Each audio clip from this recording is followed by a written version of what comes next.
ಅಸ್ಸಲಾಮು ಅಲೈಕುಂ ವರಹಮತುಲ್ಲಾಹಿ ವಬರಕಾತು. ವೀಕ್ಷಕರೇ, ಇಂದು ನಾವು ಮಾತನಾಡೋಣ ಒಂದು ಜಲೀಲುಲ್ ಕದ್ರ್ ಪ್ರವಾದಿ ಅಬುಲ್ ಅಂಬಿಯಾ ಪ್ರವಾದಿರವರ ತಂದೆ, ಕಾಬಾದ ವಾಸ್ತುಶಿಲ್ಪಿ, ಅಲ್ಲಾಹನ ಅನೇಕ ಕಠಿಣ ಪರೀಕ್ಷೆಗಳಲ್ಲಿ ಯಶಸ್ವಿಯಾಗಿ ಖಲೀಲುಲ್ಲಾ ಅಲ್ಲಾಹನ ಸ್ನೇಹಿತ ಎಂಬ ಬಿರುದು ಪಡೆದ ಪ್ರವಾದಿ ಸೈದುನಾ ಇಬ್ರಾಹಿಂ ಖಲೀಲುಲ್ಲಾ ಅಲೈಹಿಸ್ಸಲಾಂ ರವರ ಬಗ್ಗೆ. ವೀಕ್ಷಕರೇ, ಇವರ ಜೀವನದಲ್ಲಿ ನಮಗೆ ಬಹಳ ಪಾಠಗಳು ಸಿಗುತ್ತವೆ ಹಾಗೂ ಅವರ ಪರೀಕ್ಷೆಗಳ ಬಗ್ಗೆ ಕೇಳಿ ನಮ್ಮ ಆತ್ಮವೇ ನಡುಗುತ್ತದೆ. ವೀಕ್ಷಕರೇ, ಹಜರತ್ ಇಬ್ರಾಹಿಂ ಅಲೈಹಿಸ್ಸಲಾಂ ರವರು ಹಜರತ್ ಈಸಾ ಅಲೈಹಿಸ್ಸಲಾಂ ರವರಿಂದ 2000 ವರ್ಷಗಳ ಮುಂಚೆ ಇರಾಕಿನಲ್ಲಿ ಹುಟ್ಟಿದ್ದರು. ಅವರು ಒಂದು ಮಹಾನ್ ಪ್ರವಾದಿಯಾಗಿದ್ದರು. ಇವರ ಬಗ್ಗೆ ಕುರಾನಿನಲ್ಲಿ 69 ಜಾಗದಲ್ಲಿ ಉಲ್ಲೇಖಿಸಲಾಗಿದೆ. ಕುರಾನಿನಲ್ಲಿ ಅವರಿಗೆ ಧರ್ಮದ ಪ್ರಚಾರಕರು, ಇಸ್ಮಾಯಿಲ್ ಹಾಗೂ ಇಸ್ಹಾಕ್ ಅವರ ತಂದೆ, ಅರಬ್ ಜನರ ತಂದೆ, ಬೈತುಲ್ಲಾ ಶರೀಫನ್ನು ನಿರ್ಮಿಸಿದವರು, ಅರಬ್ ರಾಷ್ಟ್ರದ ನಾಯಕ ಮತ್ತು ಪ್ರವಾದಿ ಎಂದು ವಿವರಿಸಲಾಗಿದೆ. ಅಲ್ಲಾಹನು ಹಜರತ್ ಇಬ್ರಾಹಿಂ ಅಲೈಹಿಸ್ಸಲಾಂ ರವರಿಗೆ ವಿಶೇಷ ಕರುಣೆ ಮತ್ತು ಸದ್ಗುಣದಿಂದ ಆಶೀರ್ವದಿಸಿದ್ದನು. ಅವರ ನಂತರ ಬಂದ ಎಲ್ಲ ಪ್ರವಾದಿಗಳು ಅವರ ಪೀಳಿಗೆಯಲ್ಲಿ ಜನಿಸಿದರು. ಹೀಗಾಗಿ ಅವರಿಗೆ ಅಬುಲ್ ಅಂಬಿಯಾ ಪ್ರವಾದಿರವರ ತಂದೆ ಎಂದು ಕೂಡ ಕರೆಯಲಾಗುತ್ತದೆ. ಅಲ್ಲಾಹನು ಅವರಿಗೆ ಪ್ರವಾದಿತ್ವದ ಜೊತೆ ಸಂಪತ್ತು ಕೂಡ ನೀಡಿದ್ದನು ಹಾಗೂ ಅವರು ಉದಾರತೆ ಮತ್ತು ಔದಾರ್ಯಕ್ಕೆ ಬಹಳ ಪ್ರಸಿದ್ಧರಾಗಿದ್ದರು. ಅದರ ಜೊತೆಯೇ ತಾಳ್ಮೆ, ವಿನಮ್ರತೆ, ಅಲ್ಲಾಹನ ಮೇಲೆ ಸಂಪೂರ್ಣ ಭರವಸೆ, ಅಲ್ಲಾಹನ ಮೇಲೆ ನಂಬಿಕೆ, ಜನರ ಕಡೆ ಸಹಾನುಭೂತಿ ಮತ್ತು ದಯೆಯ ವಿಶೇಷ ಗುಣಗಳು ಅವರು ಹೊಂದಿದ್ದರು. ಹಜರತ್ ಇಬ್ರಾಹಿಂ ಅಲೈಹಿಸ್ಸಲಾಂ ರವರು ಕಣ್ಣು ತೆರೆದ ಕುಟುಂಬ ಮತ್ತು ಪರಿಸರದಲ್ಲಿ ಬಹುದೇವತಾರಾಧನೆ, ವಿಗ್ರಹಾರಾಧನೆ ಮತ್ತು ದಾರಿ ತಪ್ಪುವಿಕೆ ಸಾಮಾನ್ಯವಾಗಿತ್ತು. ಎಲ್ಲರೂ ವಿಗ್ರಹಗಳನ್ನು ಪೂಜಿಸುತ್ತಿದ್ದರು. ಅದರ ಜೊತೆ ಸೂರ್ಯ, ಚಂದ್ರ ಮತ್ತು ನಕ್ಷತ್ರಗಳನ್ನು ತಮ್ಮ ಅಗತ್ಯಗಳನ್ನು ಪೂರೈಸುವವರು ಎಂದು ಪರಿಗಣಿಸುತ್ತಿದ್ದರು. ಎಲ್ಲರೂ ಅಲ್ಲಾಹನ ಸರ್ವಶಕ್ತಿಯನ್ನು, ಏಕತೆಯನ್ನು ಮರೆತು ಸಾಕಷ್ಟು ವಸ್ತುಗಳನ್ನು, ಅಸಂಖ್ಯಾತ ವಸ್ತುಗಳನ್ನು ತಮ್ಮ ದೇವರನ್ನಾಗಿ ರಚಿಸಿಕೊಂಡಿದ್ದರು. ಹಜರತ್ ಇಬ್ರಾಹಿಂ ಅಲೈಹಿಸ್ಸಲಾಂ ರವರ ತಂದೆ ಆಜರ್ ಇವರು ಕೂಡ ತಮ್ಮ ಜನರ ಅನೇಕ ಬುಡಕಟ್ಟುಗಳಿಗೆ ಮರದ ವಿಗ್ರಹಗಳನ್ನು, ಮಣ್ಣಿನ ವಿಗ್ರಹಗಳನ್ನು ತನ್ನ ಕೈಯಾರೆ ತಯಾರಿಸಿ ಮಾರಾಟ ಮಾಡುತ್ತಿದ್ದರು. ನಂತರ ಜನರು ಅವುಗಳ ಆರಾಧನೆ ಮಾಡುತ್ತಿದ್ದರು ಹಾಗೂ ಆಜರ್ ಕೂಡ ತನ್ನ ಕೈಯಿಂದ ಮಾಡಿದ ವಿಗ್ರಹಗಳನ್ನು ಪೂಜಿಸುತ್ತಿದ್ದರು. ಅವರ ಭಕ್ತಿ ಮತ್ತು ಪ್ರೀತಿಯನ್ನು ವ್ಯಕ್ತಪಡಿಸಿಕೊಂಡಿದ್ದರು. ಅಂತಹ ಅಜ್ಞಾನ ಮತ್ತು ತಪ್ಪು ಕಲ್ಪನೆಗಳ ಸತ್ಯ ಮತ್ತು ಪ್ರಾಮಾಣಿಕತೆ ಇಲ್ಲದ ಕಾಲದಲ್ಲಿ ಹಜರತ್ ಇಬ್ರಾಹಿಂ ಅಲೈಹಿಸ್ಸಲಾಂ ರವರು ಏಕದೇವರಾಧನೆಯ ಧ್ವನಿಯನ್ನು ಎತ್ತಿದರು ಮತ್ತು ಜನರನ್ನು ಅಲ್ಲಾಹನ ಕಡೆ ಕರೆದರು. ಆದರೆ ಯಾರೂ ಅವರ ಆಹ್ವಾನವನ್ನು ಸ್ವೀಕರಿಸಲಿಲ್ಲ. ಬದಲಾಗಿ ಹಜರತ್ ಇಬ್ರಾಹಿಂ ಅಲೈಹಿಸ್ಸಲಾಂ ರವರನ್ನು ವಿರೋಧಿಸಲು ಪ್ರಾರಂಭಿಸಿದರು. ಹಜರತ್ ಇಬ್ರಾಹಿಂ ಅಲೈಹಿಸ್ಸಲಾಂ ರವರು ಮೊಟ್ಟ ಮೊದಲಾಗಿ ತಮ್ಮ ತಂದೆ ಆಜರ್ ರವರಿಗೆ ವಿವರಿಸಿದರು.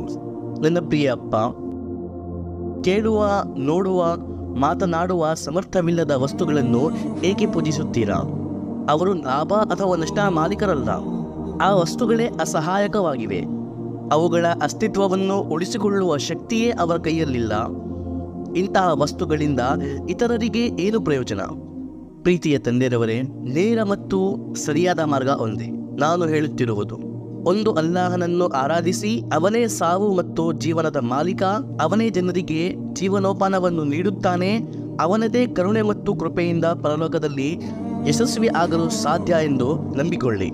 ಅವನು ಕ್ಷಮಿಸಲು ಸಮರ್ಥನಾಗಿದ್ದಾನೆ ಹಾಗೂ ಅವನೇ ಸರ್ವಶಕ್ತನು, ಅವನೇ ಪರಮಾತ್ಮನು. ಹಜರತ್ ಇಬ್ರಾಹಿಂ ಅಲೈಹಿಸ್ಸಲಾಂ ರವರ ತಂದೆ ಆಜರ್ ಇವೆಲ್ಲವನ್ನು ಕೇಳಿ ಹಜರತ್ ಇಬ್ರಾಹಿಂ ಅಲೈಹಿಸ್ಸಲಾಂ ರವರ ಮೇಲೆ ಬಹಳ ಕೋಪಗೊಂಡರು. ನಂತರ ಇಬ್ರಾಹಿಂ ಅಲೈಹಿಸ್ಸಲಾಂ ರವರು ಜನರಿಗೂ ಇದೇ ಮಾತುಗಳ ಉಪದೇಶ ಮಾಡಿದರು. ಆದರೆ ಯಾರೂ ಅವರ ಮಾತನ್ನು ಸ್ವೀಕರಿಸಲಿಲ್ಲ.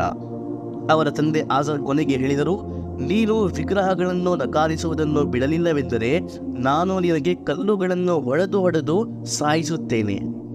ನಂತರ ಇಡೀ ರಾಷ್ಟ್ರವೇ ಹಜರತ್ ಇಬ್ರಾಹಿಂ ಅಲೈಹಿಸ್ಸಲಾಂ ರವರ ವಿರುದ್ಧ ಸಂಚು ರೂಪಿಸಲು ಪ್ರಾರಂಭಿಸಿತು. ಹಜರತ್ ಇಬ್ರಾಹಿಂ ಅಲೈಹಿಸ್ಸಲಾಂ ರವರು ಜನರಿಗೆ ವಿವರಿಸುವ ಒಂದು ಪರಿಹಾರ ಕಂಡುಹಿಡಿದರು. ಒಂದು ದಿನ ಊರಿನ ಆಚೆ ಒಂದು ದೊಡ್ಡ ಹಬ್ಬವಿತ್ತು. ಅದನ್ನು ಅವರು ಒಂದು ಜಾತ್ರೆಯ ರೂಪದಲ್ಲಿ ಆಚರಿಸುತ್ತಿದ್ದರು.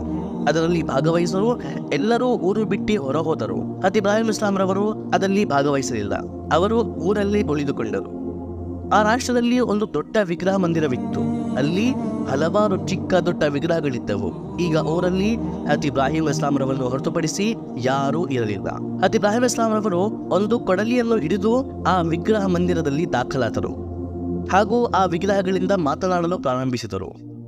ಹಜರತ್ ಇಬ್ರಾಹಿಂ ಅಲೈಹಿಸ್ಸಲಾಂ ಅವರು ಹೇಳಿದರು, ನೀವು ನನಗೆ ನೋಡುತ್ತಿದ್ದೀರಾ, ನನಗೆ ಕೇಳುತ್ತಿದ್ದೀರಾ. ನೀವು ನನಗೆ ಕೇಳಲು ಸಾಧ್ಯವೆಂದರೆ, ಕೇಳುವ ಶಕ್ತಿ ನಿಮ್ಮ ಒಳಗಡೆ ಇರುವುದು ಹೌದು ಎಂದರೆ ನನ್ನ ಜೊತೆ ಮಾತನಾಡಿ, ನನಗೆ ಉತ್ತರಿಸಿ. ಜನರು ಪ್ರಸಾದದ ಮೂಲಕ ನಿಮ್ಮ ಮುಂದೆ ಇಡುವ ಈ ಆಹಾರವನ್ನು, ಈ ಹಣ್ಣುಗಳನ್ನು ತಿನ್ನಿರಿ. ನೀವು ಯಾಕೆ ಅದನ್ನು ತಿನ್ನುವುದಿಲ್ಲ?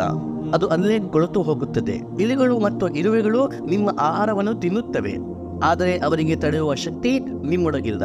ನಿಮ್ಮ ಮೇಲೆ ಕೂರುವ ಒಂದು ನಳವನ್ನು ಕೂಡ ಹಾರಿಸುವ ಶಕ್ತಿ ನಿಮ್ಮೊಳಗಿಲ್ಲ. ನೀವು ಜನರ ಕಷ್ಟಗಳ ಪರಿಹಾರ ಹೇಗೆ ಮಾಡುತ್ತೀರಾ? ನೀವು ಜನರಿಗೆ ಅವರ ಬೇಡಿಕೆ ಹೇಗೆ ನೀಡುತ್ತೀರಾ? ನೀವು ಯಾರಿಗೂ ಲಾಭ ಕೊಡಲು ಅಥವಾ ಹಾನಿ ಕೊಡಲು ಸಾಧ್ಯವೇ ಇಲ್ಲ. ನನ್ನ ಜೊತೆ ಮಾತನಾಡಿ, ನನ್ನ ಮಾತುಗಳನ್ನು ಉತ್ತರಿಸಿ ಎಂದು ಹಜರತ್ ಇಬ್ರಾಹಿಂ ಅಲೈಹಿಸ್ಸಲಾಂ ರವರು ಆ ವಿಗ್ರಹಗಳಿಂದ ಮಾತನಾಡಲು ಪ್ರಾರಂಭಿಸಿದರು. ಆದರೆ ಅವರು ಯಾರೂ ಮಾತನಾಡುವುದು ಸಂಭವವಿರಲಿಲ್ಲ. ಹೀಗಾಗಿ ಅವರು ಯಾರೂ ಮಾತನಾಡಲಿಲ್ಲ. ಇದರಿಂದ ಹಜರತ್ ಇಬ್ರಾಹಿಂ ಅಲೈಹಿಸ್ಸಲಾಂ ರವರು ಬಹಳ ಕೋಪಗೊಂಡು ಎಲ್ಲವನ್ನು ಕೊಡಲಿನಿಂದ ಹೊಡೆಯಲು ಪ್ರಾರಂಭಿಸಿದರು. ಒಂದು ವಿಗ್ರಹದ ಕೈ ಮುರಿದರು, ಒಂದು ವಿಗ್ರಹದ ಕಿವಿ ಮುರಿದರು, ಒಂದು ವಿಗ್ರಹದ ಮೂಗು ಮುರಿದರು. ಹಾಗೂ ಅದರಲ್ಲಿ ದೊಡ್ಡ ಗಾತ್ರದ ಎಲ್ಲರ ಸರದಾರನಾದ ಆ ಮಂದಿರದ ಮಹಾ ವಿಗ್ರಹವನ್ನು ಏನೂ ಮಾಡಲಿಲ್ಲ.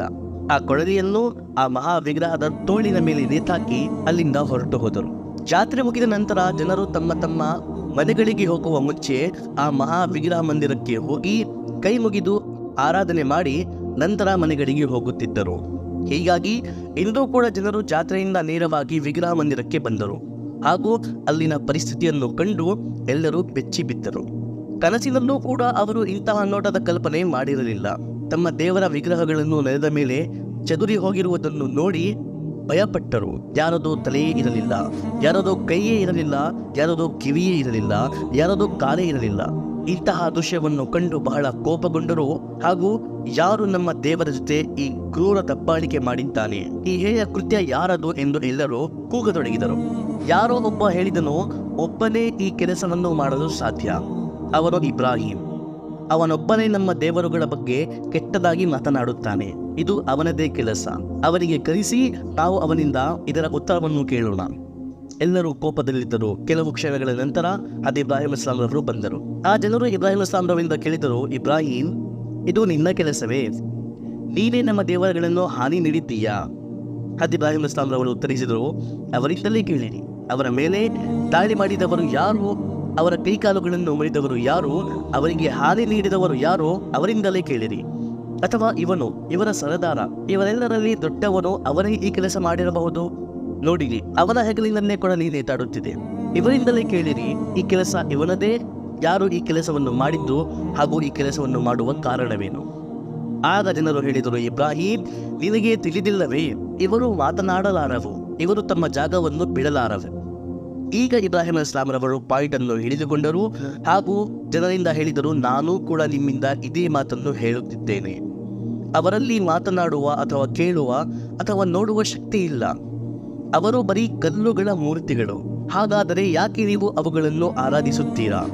ತಮ್ಮನ್ನು ತಾವೇ ರಕ್ಷಿಸಿಕೊಳ್ಳಲಾಗದವರು, ತಮ್ಮ ಮೇಲೆ ಮಾಡಲಾಗುವ ದಾಳಿಯನ್ನು ತಡೆಯಲಾಗದವರು, ಸಹಾಯಕ್ಕಾಗಿ ಯಾರಿಗೂ ಕರೆಯಲು ಸಾಧ್ಯವಿಲ್ಲದವರು, ಅಥವಾ ಅವರ ಜೊತೆ ಈ ಕೆಲಸವನ್ನು ಮಾಡಿದವನ ಹೆಸರನ್ನು ಹೇಳಲು, ಅವರ ಬಗ್ಗೆ ದೂರು ನೀಡಲು ಸಾಧ್ಯವಿಲ್ಲದವರು ಹೇಗೆ ನಿಮ್ಮ ಲಾಭ ಮತ್ತು ನಷ್ಟವನ್ನು ಹೊಂದಿದ್ದಾರೆ? ಹೇಗೆ ಅವರು ನಿಮ್ಮ ಅಗತ್ಯಗಳನ್ನು ಪೂರೈಸಲು ಸಾಧ್ಯ? ಇವರು ನಿಮ್ಮ ಪರಮಾತ್ಮರಲ್ಲ. ಇವು ಬರೀ ಕಲ್ಲಿನ ಮೂರ್ತಿಗಳು, ವಿಗ್ರಹಗಳು. ಇವರನ್ನು ತ್ಯಜಿಸಿ ಅಲ್ಲಾಹನನ್ನು, ಒಂದೇ ಅಲ್ಲಾಹನನ್ನು ನಿಮ್ಮ ಪ್ರಭು ಎಂದು ಸ್ವೀಕರಿಸಿಕೊಳ್ಳಿ ಎಂದು ಅವರಿಗೆ ಇಷ್ಟು ಸ್ಪಷ್ಟವಾಗಿ ಹಜರತ್ ಇಬ್ರಾಹಿಂ ಅಲೈಹಿಸ್ಸಲಾಂ ರವರು ವಿವರಿಸಿದರು. ಆದರೆ ಆ ಪೆದ್ದ ಜನರಿಗೆ, ಆ ಮೂರ್ಖರಿಗೆ ಹಜರತ್ ಇಬ್ರಾಹಿಂ ಅಲೈಹಿಸ್ಸಲಾಂ ರವರ ಈ ಮಾತು ಕೂಡ ಅರ್ಥವಾಗಲಿಲ್ಲ. ಅರ್ಥವಾದರೂ ಅಹಂಕಾರದಲ್ಲಿ ಅವರು ಸ್ವೀಕರಿಸಲಿಲ್ಲ. ಹಾಗೂ ಹಜರತ್ ಇಬ್ರಾಹಿಂ ಅಲೈಹಿಸ್ಸಲಾಂ ರವರಿಗೆ ಹೇಳಿದರು, ಇಬ್ರಾಹಿಂ, ನಮ್ಮ ಪೂರ್ವಜರು ಇದನ್ನೇ ಮಾಡಿದ್ದಾರೆ, ನಾವು ಇದನ್ನೇ ಮಾಡುತ್ತೇವೆ. ಇವರಿಗೆ ಭಗವಂತನೆಂದು ಹೇಳಿದ್ದಾರೆ, ನಾವು ಇವುಗಳ ಆರಾಧನೆಯೇ ಮಾಡುತ್ತೇವೆ. ಈ ರೀತಿ ಮೂರ್ಖ ಹಠ ಹಿಡಿದರು. ಹಜರತ್ ಇಬ್ರಾಹಿಂ ಅಲೈಹಿಸ್ಸಲಾಂ ರವರು ಬಹಳ ವಿವರಿಸಿದರು, ಇವುಗಳು ನಿಮ್ಮ ಪೂರ್ವಜರು ರಚಿಸಿಕೊಂಡಿರುವ ಪರಮಾತ್ಮಗಳು, ಇವುಗಳನ್ನು ತ್ಯಜಿಸಿರಿ, ನಿಜವಾದ ಪರಮಾತ್ಮವನ್ನು ಆರಾಧಿಸಿ, ಇಲ್ಲದಿದ್ದರೆ ಬಹಳ ವಿಷಾದಿಸುತ್ತೀರಾ. ಆದರೆ ಅವರು ಹಜರತ್ ಇಬ್ರಾಹಿಂ ಅಲೈಹಿಸ್ಸಲಾಂ ರವರ ಮಾತನ್ನು ಕೇಳಲಿಲ್ಲ. ಹಾಗೂ ಎಲ್ಲರೂ ಸೇರಿ ಹಜರತ್ ಇಬ್ರಾಹಿಂ ಅಲೈಹಿಸ್ಸಲಾಂ ರವರಿಗೆ ಒಂದು ಮಹಾ ಶಿಕ್ಷೆ ನೀಡುವ ನಿರ್ಧಾರ ಮಾಡಿದ್ದರು. ವೀಕ್ಷಕರೇ, ಹಜರತ್ ಇಬ್ರಾಹಿಂ ಅಲೈಹಿಸ್ಸಲಾಂ ರವರ ಕಾಲದಲ್ಲಿ ಒಂದು ದೊಡ್ಡ ರಾಜನಿದ್ದನು. ಅವನು ತನ್ನನ್ನೇ ಭಗವಂತನೆಂದು ಜನರಿಂದ ತನ್ನ ಪೂಜೆ ಮಾಡಿಸುತ್ತಿದ್ದನು. ಆತನ ಹೆಸರು ನಮ್ರೂದ್. ಈ ನಮ್ರೂದ್ ರಾಜನ ಬಗ್ಗೆ ಹೇಳಲಾಗಿದೆ, ಇವನು ಇಡೀ ಜಗತ್ತಿನ ರಾಜನಾಗಿದ್ದನು. ಇಡೀ ಜಗತ್ತನ್ನೇ ಆಳಿದ 4 ಮಹಾರಾಜಗಳಿದ್ದಾರೆ. ಅವರಲ್ಲಿ 2 ಮುಸಲ್ಮಾನರು, 2 ಮುಶ್ರಿಕ್. ಮುಸಲ್ಮಾನರಲ್ಲಿ ಒಬ್ಬರು ಹಜರತ್ ಜುಲ್ಕರ್ನೈನ್ ಅಲೈಹಿಸ್ಸಲಾಂ ಹಾಗೂ ಇನ್ನೊಬ್ಬರು ಹಜರತ್ ಸುಲೈಮಾನ್ ಅಲೈಹಿಸ್ಸಲಾಂ. ಇನ್ನಿಬ್ಬರು ಮುಶ್ರಿಕ್, ಒಬ್ಬ ನಮ್ರೂದ್ ಹಾಗೂ ಇನ್ನೊಬ್ಬ ಬಖ್ತಿನಸರ್. ಈ ನಮ್ರೂದ್ ಬಹಳ ಕ್ರೂರ ವ್ಯಕ್ತಿಯಾಗಿದ್ದ. ಇವನು ಸುಮಾರು 400 ವರ್ಷಗಳ ಕಾಲ ಜಗತ್ತನ್ನು ಆಳಿದ್ದ. ಹಜರತ್ ಇಬ್ರಾಹಿಂ ಅಲೈಹಿಸ್ಸಲಾಂ ಅವರ ಏಕದೇವತಾರಾಧನೆಯ ಪ್ರಚಾರ ನಮ್ರೂದ್ ಕೂಡ ಕೇಳಿದ್ದನು. ಜನರೇ ಆತನ ಹತ್ತಿರ ಹೋಗಿ ಹಜರತ್ ಇಬ್ರಾಹಿಂ ಅಲೈಹಿಸ್ಸಲಾಂ ಅವರ ಬಗ್ಗೆ ತಿಳಿಸಿ ಹಜರತ್ ಇಬ್ರಾಹಿಂ ಅಲೈಹಿಸ್ಸಲಾಂ ಅವರಿಗೆ ನೀವು ಒಂದು ಶಿಕ್ಷೆ ನೀಡಿರಿ ಎಂದು ಬೇಡಿದ್ದರು. ಈಗ ನಮ್ರೂದ್ ಹಜರತ್ ಇಬ್ರಾಹಿಂ ಅಲೈಹಿಸ್ಸಲಾಂ ಅವರಿಗೆ ಕರೆಸಿದನು. ಹಜರತ್ ಇಬ್ರಾಹಿಂ ಅಲೈಹಿಸ್ಸಲಾಂ ರವರು ಯಾವುದೇ ಭಯವಿಲ್ಲದೆ ನಮ್ರೂದಿನ ದರ್ಬಾರಿನಲ್ಲಿ ಬಂದರು ಹಾಗೂ ಅವನಿಗೂ ಕೂಡ ಅಲ್ಲಾಹನ ಕಡೆ ಕರೆದರು. ಆದರೆ ಆತನು ಹಜರತ್ ಇಬ್ರಾಹಿಂ ಅಲೈಹಿಸ್ಸಲಾಂ ರವರಿಗೆ ಕರೆಸಿದ ಉದ್ದೇಶ ಜನರ ಮುಂದೆ ಹಜರತ್ ಇಬ್ರಾಹಿಂ ಅಲೈಹಿಸ್ಸಲಾಂ ರವರನ್ನು ಗೇಲಿ ಮಾಡುವುದಾಗಿತ್ತು. ಹೀಗಾಗಿ ಆತನು ಹಜರತ್ ಇಬ್ರಾಹಿಂ ಅಲೈಹಿಸ್ಸಲಾಂ ರವರಿಂದ ಕೇಳಿದನು, ನಿನ್ನ ಈ ಪ್ರಭು ಏನೇನು ಮಾಡಲು ಸಾಧ್ಯ? ಹಜರತ್ ಇಬ್ರಾಹಿಂ ಅಲೈಹಿಸ್ಸಲಾಂ ರವರು ಹೇಳಿದರು, ಅವನೇ ಜೀವನ ನೀಡುವವನು, ಅವನೇ ಸಾವು ಕೊಡುವವನು. ಇದನ್ನು ಕೇಳಿ ನಮ್ರೂದ್ ಹೇಳಿದನು, ನಾನು ಕೂಡ ಇದನ್ನು ಮಾಡಬಲ್ಲೆನು. ನಂತರ ನಮ್ರೂದ್ ಜೈಲಿನಿಂದ ಒಂದು ನೇಣಿನ ನಿರ್ಧಾರ ಆಗಿರುವ ವ್ಯಕ್ತಿಯನ್ನು ಕರೆಸಿದ ಹಾಗೂ ಅವನಿಗೆ ಬಿಡುಗಡೆ ಮಾಡಿದನು. ಹಾಗೂ ಒಂದು ಮುಕ್ತ ವ್ಯಕ್ತಿಯನ್ನು, ಏನು ತಪ್ಪು ಮಾಡದಿಲ್ಲದ ಸಾಮಾನ್ಯ ವ್ಯಕ್ತಿಯನ್ನು ಕರೆಸಿ ಎಲ್ಲರ ಮುಂದೆ ಕೊಂದು ಹಾಕಿದನು.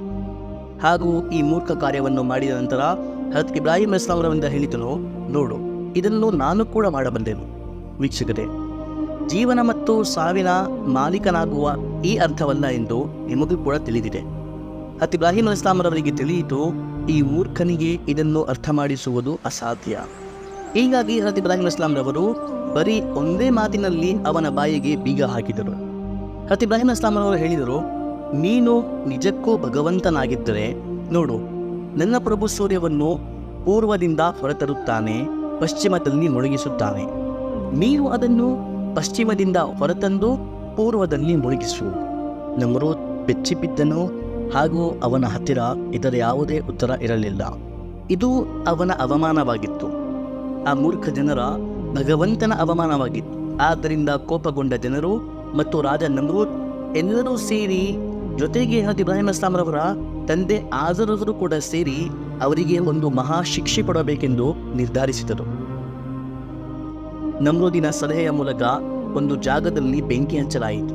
ಜನರು ತನ್ನ ಕೆಲಸಗಳನ್ನು ಬಿಟ್ಟು ಕಾಡಿಗೆ ಹೋಗಿ ಸೌದೆ ಕಡಿದು ಆ ಬೆಂಕಿಯಲ್ಲಿ ಹಾಕುತ್ತಿದ್ದರು. ಇದನ್ನು ಅವರು ಒಂದು ಪುಣ್ಯದ ಕೆಲಸ ಎಂದು ಪರಿಗಣಿಸಿಕೊಂಡಿದ್ದರು. ಇಡೀ ಬಾಬಿಲ್ ನಗರದ ಜನರು ಮುಂತಾದ ಕಾಲ ಹಲವಾರು ದಿವಸಗಳ ಕಾಲ ಆ ಬೆಂಕಿಯನ್ನು ಹೆಚ್ಚಿಸಲು ಹಗಲು ರಾತ್ರಿ ಕಷ್ಟಪಡುತ್ತಿದ್ದರು. ಸುಮಾರು ದಿನ ಅಲ್ಲಿ ಬೆಂಕಿ ಹಚ್ಚಿದ ನಂತರ ಹಜರತ್ ಇಬ್ರಾಹಿಂ ಅಲೈಹಿಸ್ಸಲಾಂ ರವರನ್ನು ಆ ಬೆಂಕಿಯಲ್ಲಿ ಹಾಕುವ ನಿರ್ಧಾರ ಮಾಡಿದರು. ಆ ಅಗ್ನಿ, ಆ ಬೆಂಕಿ ಎಷ್ಟು ಭಯಂಕರವಾಗಿತ್ತೆಂದರೆ ಅದರ ಜ್ವಾಲೆಗಳು ಆಕಾಶದೊಂದಿಗೆ ಮಾತನಾಡುತ್ತಿದ್ದವು. ಅದರ ಮೇಲಿಂದ ಹೋಗುವ ಪಕ್ಷಿಗಳು ಸುಟ್ಟು ಬೂದಿ ಆಗುತ್ತಿದ್ದವು. ಈಗ ಅದರಲ್ಲಿ ಹಜರತ್ ಇಬ್ರಾಹಿಂ ಅಲೈಹಿಸ್ಸಲಾಂ ರವರನ್ನು ಹಾಕಲು ಎಲ್ಲರೂ ಸಿದ್ಧವಾದರು. ಆದರೆ ಆ ಬೆಂಕಿಯ ಶಾಖ ಅವರ ಕಲ್ಪನೆಗಳಿಂದಲೂ ಹೆಚ್ಚಾಗಿತ್ತು. ಅದರ ಹತ್ತಿರ ಹೋಗುವುದು ಅಸಾಧ್ಯವಾಗಿತ್ತು. ಈಗ ಯಾವ ರೀತಿ ಹಜರತ್ ಇಬ್ರಾಹಿಂ ಅಲೈಹಿಸ್ಸಲಾಂ ರವರಿಗೆ ಆ ಬೆಂಕಿಯಲ್ಲಿ ಹಾಕಬೇಕೆಂದು ಅವರು ಚಿಂತಿತರಾದರು. ಕೊನೆಗೆ ಎಲ್ಲರೂ ಸೇರಿ ಹಜರತ್ ಇಬ್ರಾಹಿಂ ಅಲೈಹಿಸ್ಸಲಾಂ ರವರಿಂದಲೇ ಹೇಳಿದರು, ನೀನೇ ಅದರಲ್ಲಿ ದಾಖಲಾಗು. ಹಜರತ್ ಇಬ್ರಾಹಿಂ ಅಲೈಹಿಸ್ಸಲಾಂ ರವರು ಹೇಳಿದರು, ನಾನು ಏಕೆ ಹೋಗಲಿ, ನೀವು ಶಿಕ್ಷೆ ನೀಡಬೇಕೆಂದರೆ ನೀವೇ ಹಾಕಿರಿ. ಅದೇ ಕ್ಷಣ ಇಬ್ಲೀಸ್, ಶೈತಾನ್ ಮಾನವ ರೂಪದಲ್ಲಿ ಅವರ ಬಳಿ ಬಂದು ಒಂದು ಸಲಹೆ ನೀಡಿದನು. ಆತನು ಹೇಳಿದನು, ನೀವು 2 ಕಲ್ಲುಗಳ ಮಧ್ಯೆ ಒಂದು ದೊಡ್ಡ ಬಟ್ಟೆಯನ್ನು ಕಟ್ಟಿರಿ, ಅದರಲ್ಲಿ ಇಬ್ರಾಹಿಮನ್ನು ಕೂರಿಸಿ ಉಯ್ಯಾಲೆಯಂತೆ ಕವಿಗೋದಂತೆ ಅವನನ್ನು ಬೆಂಕಿಯಲ್ಲಿ ಎಸೆಯಿರಿ ಎಂದರು. ಈಗ ನಮ್ಮ ದೇವುಗಳ ಶತ್ರುವನ್ನು ಶಿಕ್ಷೆ ನೀಡುವ ಉಪಾಯ ಸಿಕ್ಕಿತೆಂದು ಸಂತೋಷಪಟ್ಟರು. ಈಗ ಹಜರತ್ ಇಬ್ರಾಹಿಂ ಅಲೈಹಿಸ್ಸಲಾಂ ಅವರಿಗೆ ಬೆಂಕಿಯಲ್ಲಿ ಎಸೆಯಲಾಯಿತು. ಹಜರತ್ ಇಬ್ರಾಹಿಂ ಅಲೈಹಿಸ್ಸಲಾಂ ರವರು ಆ ಬಟ್ಟೆಯಿಂದ ಹಾರಿ ಬೆಂಕಿಯಲ್ಲಿ ಬೀಳುವ ಮುನ್ನ ಹಜರತ್ ಜಿಬ್ರೈಲ್ ಅಲೈಹಿಸ್ಸಲಾಂ ರವರು ಹಜರತ್ ಇಬ್ರಾಹಿಂ ಅಲೈಹಿಸ್ಸಲಾಂ ರವರ ಬಳಿ ಬಂದರು ಹಾಗೂ ಅವರಿಂದ ಹೇಳಿದರು, ಯಾ ಖಲೀಲುಲ್ಲಾ, ಸಹಾಯದ ಅವಶ್ಯಕತೆ ಇದೆಯಾ? ಆದೇಶಿಸಿರಿ, ನನ್ನೊಂದಿಗೆ ಮಳೆಯ ದೂತನಿದ್ದಾನೆ, ಈಗಲೇ ಈ ಬೆಂಕಿಯನ್ನು ಆರಿಸುತ್ತೇನೆ. ಹಜರತ್ ಇಬ್ರಾಹಿಂ ಅಲೈಹಿಸ್ಸಲಾಂ ರವರು ಹೇಳಿದರು, ಹೌದು, ನನಗೆ ಸಹಾಯ ಬೇಕು, ಆದರೆ ನಿಮ್ಮ ಸಹಾಯ ಬೇಡ. ಹಸ್ಬಿ ಅಲ್ಲಾಹ್ ವ ನಿಅಮಲ್ ವಕೀಲ್, ನನಗೆ ಅಲ್ಲಾಹನೇ ಸಾಕು ಸಹಾಯ ಮಾಡಲು ಹಾಗೂ ಅವನೇ ಅತ್ಯುತ್ತಮ ಸಹಾಯಕ. ಆಕಾಶ ಲೋಕದಲ್ಲಿ ಕೋಲಾಹಲ ಬಂತಾಯಿತು. ಮಲಾಯಿಕರವರು ಕಿರ್ಚಿದರು, ಓ ಸರ್ವಶಕ್ತನಾದ ಅಲ್ಲಾಹನೇ, ಇಡೀ ಭೂಮಿಯಲ್ಲಿ ನಿನ್ನ ಹೆಸರನ್ನು ಹೇಳುವ ಇವನೊಬ್ಬನೇ ಸೇವಕ, ಅವನನ್ನು ಜನರು ಈಗ ಕೊಂದು ಬಿಟ್ಟರೆ ಮುಂದೇನು ಗತಿ? ಹಜರತ್ ಇಬ್ರಾಹಿಂ ಅಸ್ಲಾಂ ಅವರು ಹೇಳಿದರು, ಯಾರ ಹೆಸರಿನಲ್ಲಿ ನನಗೆ ಈ ಬೆಂಕಿಯಲ್ಲಿ ಹಾಕಲಾಗುತ್ತಿದೆಯೋ ಆ ಅಲ್ಲಾಹನ ಕರುಣೆಯೇ ನನಗೆ ಸಾಕು. ಈ ಬೆಂಕಿಯಲ್ಲಿ ಸುಡುವುದು ಅವನ ಇಚ್ಛೆ ಎಂದರೆ ನನಗೂ ಕೂಡ ಇದರಲ್ಲೇ ಸಂತೋಷ. ನಂತರ ಹಜರತ್ ಇಬ್ರಾಹಿಂ ಅಸ್ಲಾಂ ಅವರು ಬೆಂಕಿಯಲ್ಲಿ ದಾಖಲಾದರು.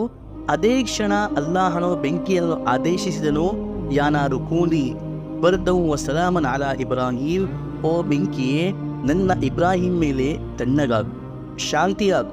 ಆ ಬೆಂಕಿ ಹಜರತ್ ಇಬ್ರಾಹಿಂ ಅಸ್ಲಾಂ ರವರಿಗೋಸ್ಕರ ಹೂವಂತೆ ಮೃದುವಾಯಿತು. ಹಜರತ್ ಇಬ್ರಾಹಿಂ ಅಸ್ಲಾಂ ರವರ ಒಂದು ಕೂದಲು ಕೂಡ ಅದರಲ್ಲಿ ಸುಡಲಿಲ್ಲ, ಒಂದು ಹನಿ ಬೆವರು ಕೂಡ ಅವರಿಗೆ ಅದರ ಶಾಖೆಯಿಂದ ಬರಲಿಲ್ಲ.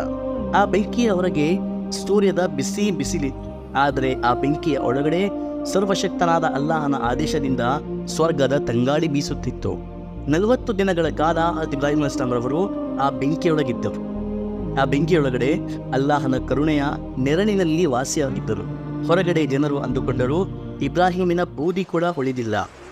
ಆದರೆ 40 ದಿನಗಳ ನಂತರ ಆ ಬೆಂಕಿ ಆರಿದ ನಂತರ ಹಜರತ್ ಇಬ್ರಾಹಿಂ ಅಸ್ಲಾಂ ರವರು ಆ ಬೆಂಕಿಯ ಕಂಡಗಳ ಮೇಲೆ ಹೂಗಳ ಮೇಲೆ ನಡೆಯುತ್ತಾ ಹೊರಬಂದರು.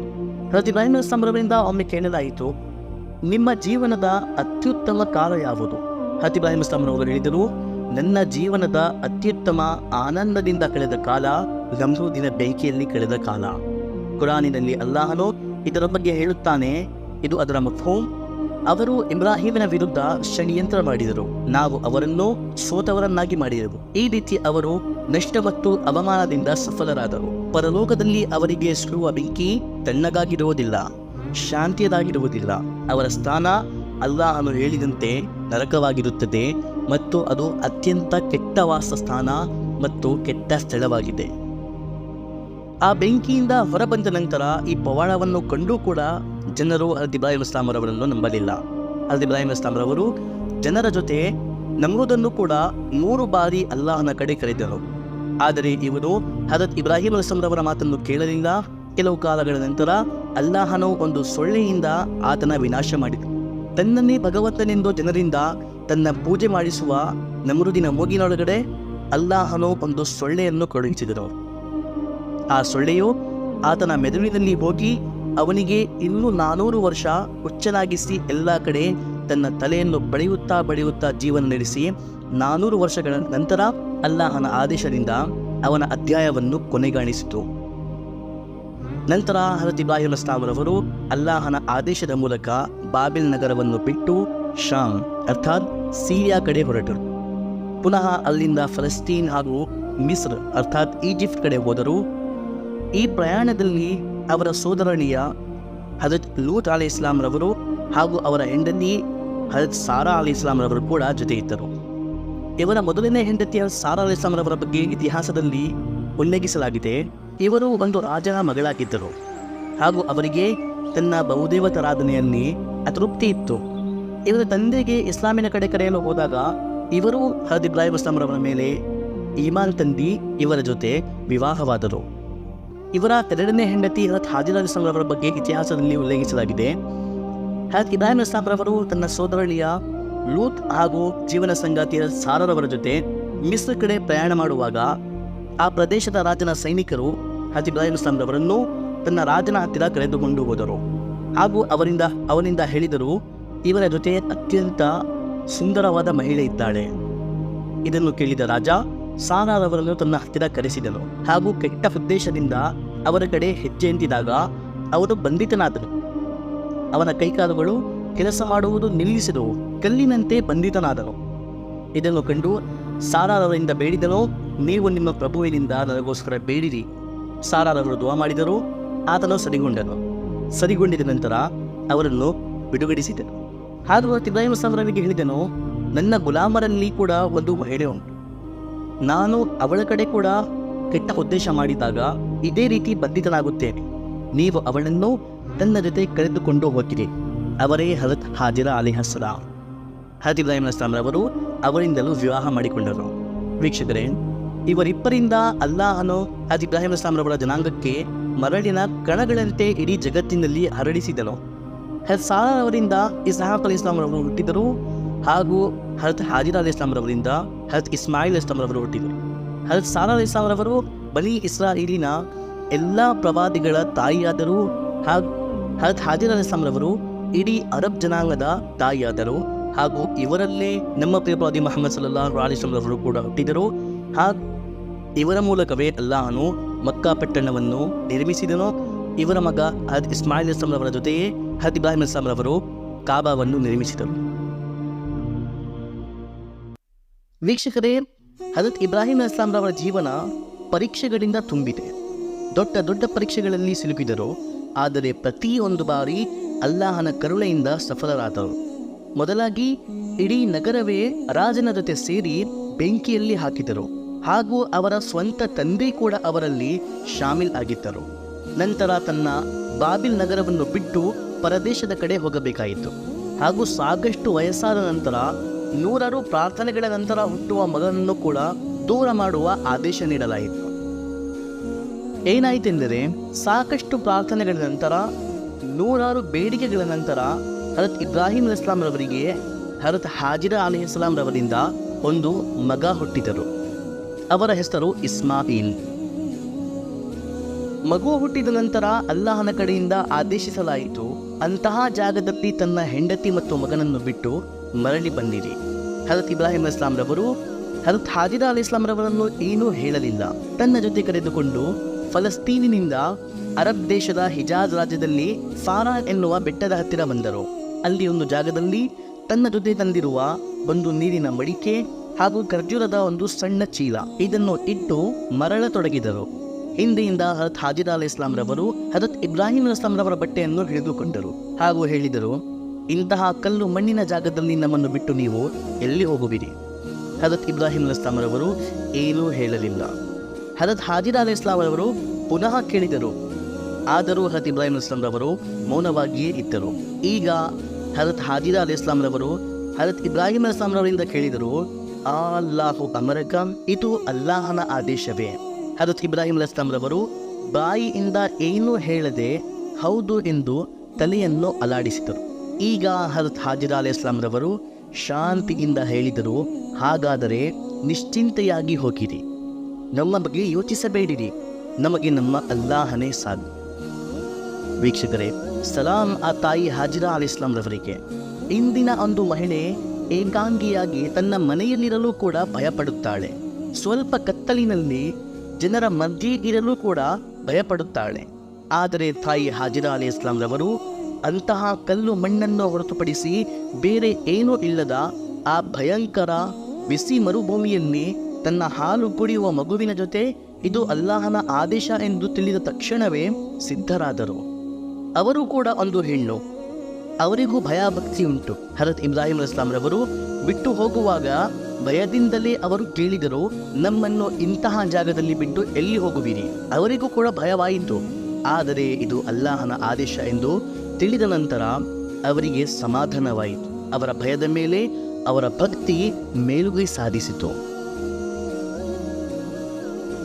ಈಗ ಹಜರತ್ ಇಬ್ರಾಹಿಂ ಅಲೈಹಿಸ್ಸಲಾಂ ರವರು ತನ್ನ ಆತ್ಮೀಯ ಹೆಂಡತಿ ಮತ್ತು ಹಾಲು ಕುಡಿಯುವ ಸಣ್ಣ ಮಗುವನ್ನು ಬಿಟ್ಟು ಮರಳಿದರು. ಹಿಂತಿರುಗಿ ನೋಡುವ ಅವಕಾಶ ಕೂಡ ಇರಲಿಲ್ಲ.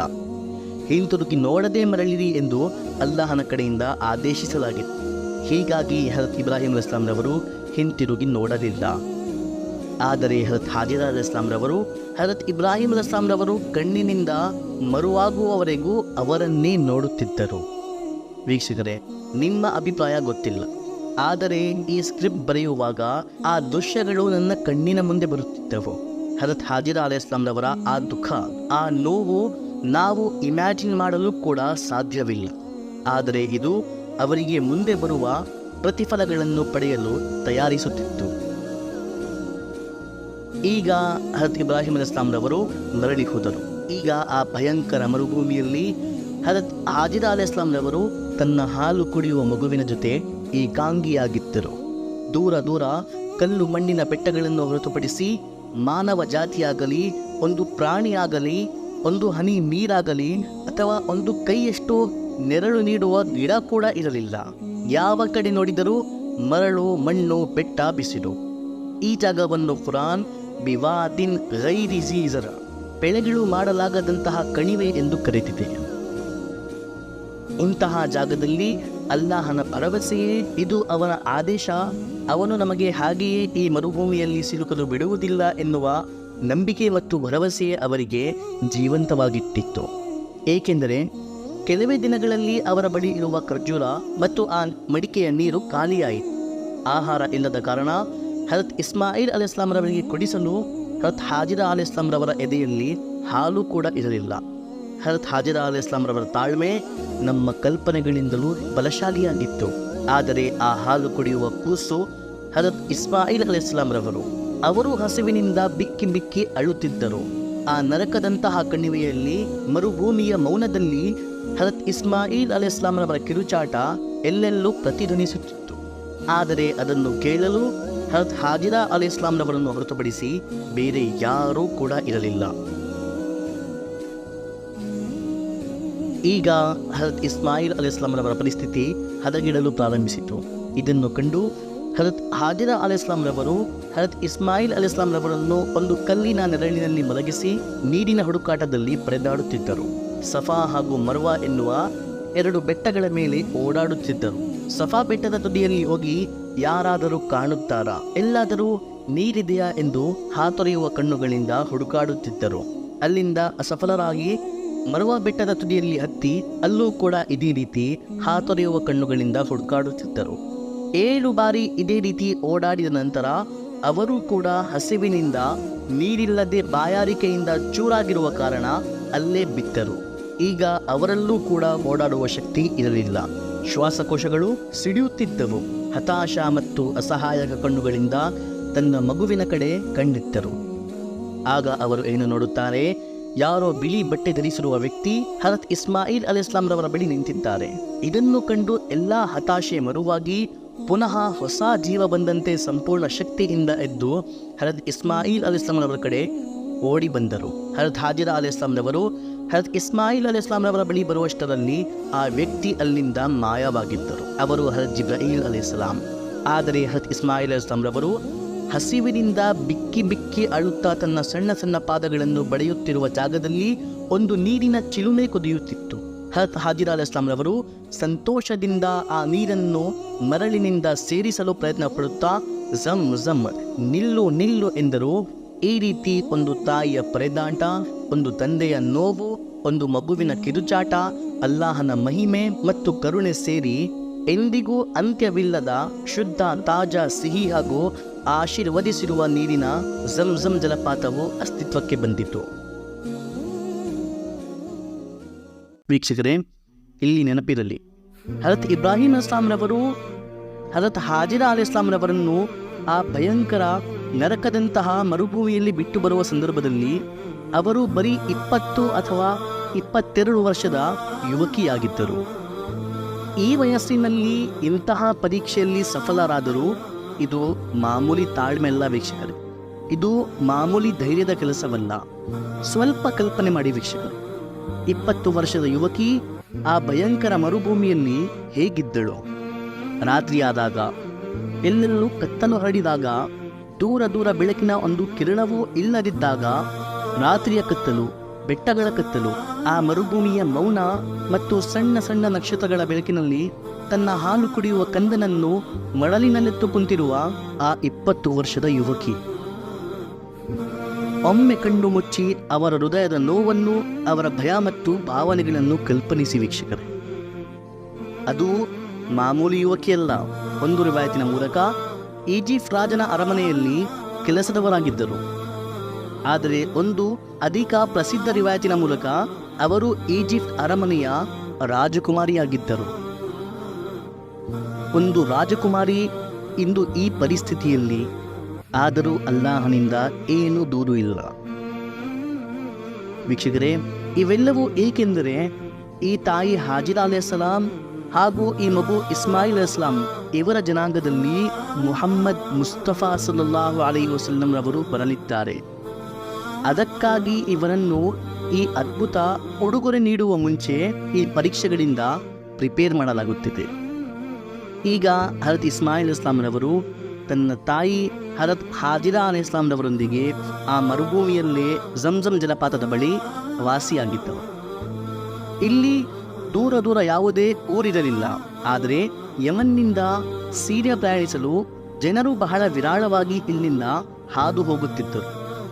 ಇಲ್ಲಿಂದ ಕೆಲವು ದೂರದಿಂದ ಬನು ಜುರ್ಹಂ ಬುಡಕಟ್ಟಿನ ಜನರು ಪ್ರಯಾಣಿಸುತ್ತಿದ್ದರು. ಅವರು ನೀರು ಇಲ್ಲದ ಕಾರಣ ನೀರಿನ ಹುಡುಕಾಟದಲ್ಲಿ ಪರದಾಡುತ್ತಿದ್ದರು. ಅವರು ಕೆಲವು ದೂರದಲ್ಲಿ ಪಕ್ಷಿಗಳನ್ನು ಹಾರಾಡುತ್ತಾ ಕಂಡರು. ಪಕ್ಷಿಗಳು ಹಾರಾಡುವುದು ನೀರಿರುವ ಸಂಕೇತವಾಗಿತ್ತು. ಹೀಗಾಗಿ ಅವರು ಈ ಕಡೆ ಬಂದರು. ಇಲ್ಲಿ ಬಂದು ಅವರು ನೋಡಿದರು, ಒಂದು ಮಹಿಳೆ ಮತ್ತು ಒಂದು ಕೂಸು, ಅವರ ಬಳಿ ಒಂದು ಜಲಪಾತ. ಅವರು ಹಜರತ್ ಹಾಜಿರಾ ಅಲೈಹಿಸ್ ಸಲಾಂರವರಿಂದ ಇಲ್ಲಿ ವಾಸವಾಗುವ ಅನುಮತಿ ಕೇಳಿದರು. ಹಜರತ್ ಹಾಜಿರಾ ಅಲೈಹಿಸ್ ಸಲಾಂ ಅವರನ್ನು ಅನುಮತಿ ನೀಡಿದರು. ಹೀಗೆ 5-6 ಜನರು ಇಲ್ಲಿ ಬಂದು ವಾಸವಾದರು. ವೀಕ್ಷಕರೇ, ಈಗ ಹಜರತ್ ಇಬ್ರಾಹಿಂ ಅಸ್ಲಾಂರವರು ಹಜರತ್ ಹಾಜಿರಾ ಅಲೈಹಿಸ್ ಸಲಾಂರವರನ್ನು ಇಲ್ಲಿ ಬಿಟ್ಟು ಹೋಗಿ 1 ವರ್ಷದ ಕಾಲ ಕಳೆದಿತ್ತು. 1 ವರ್ಷದ ನಂತರ ಹಜರತ್ ಇಬ್ರಾಹಿಂ ಅಸ್ಲಾಂರವರಿಗೆ ತನ್ನ ಹೆಂಡತಿ ಮತ್ತು ಮಗುವನ್ನು ವಿಚಾರಿಸಿ ಬರುವ ಅಲ್ಲಾಹನ ಕಡೆಯಿಂದ ಅನುಮತಿ ನೀಡಲಾಯಿತು. 1 ವರ್ಷ ಕಳೆದಿತ್ತು ವೀಕ್ಷಕರೇ, 1 ವರ್ಷ. ಈ 1 ವರ್ಷದಲ್ಲಿ ಹಜರತ್ ಇಬ್ರಾಹಿಂ ಅಸ್ಲಾಂರವರು ಮರಳಿ ಹೋದ ದಾರಿಯಲ್ಲಿ ಎಷ್ಟು ಬಾರಿ ಹಾತೊರೆಯುವ ಕಣ್ಣುಗಳಿಂದ ಹಜರತ್ ಹಾಜಿರಾ ಅಲೈಹಿಸ್ ಸಲಾಂರವರು ಹಜರತ್ ಇಬ್ರಾಹಿಂ ಅಸ್ಲಾಂರವರು ಬರುತ್ತಾ ಕಾಣಬಹುದು ಎನ್ನುವ ನಿರೀಕ್ಷೆಯಲ್ಲಿ ಎಷ್ಟು ಬಾರಿ ಕಾದಿರಬಹುದು. 1 ವರ್ಷ ವೀಕ್ಷಕರೇ, 365 ದಿನಗಳು. ಅಲ್ಲಾಹ್ ಅಕ್ಬರ್ ಕಬೀರ. ವೀಕ್ಷಕರೇ, ಇದನ್ನು ಫೀಲ್ ಮಾಡಿಕೊಂಡರೆ ಈ ಇತಿಹಾಸವನ್ನು ಹೇಳುವ ಅವಶ್ಯಕತೆಯೇ ಇಲ್ಲ. ಹೇಳಲು ಪದಗಳು ಸಾಲದು.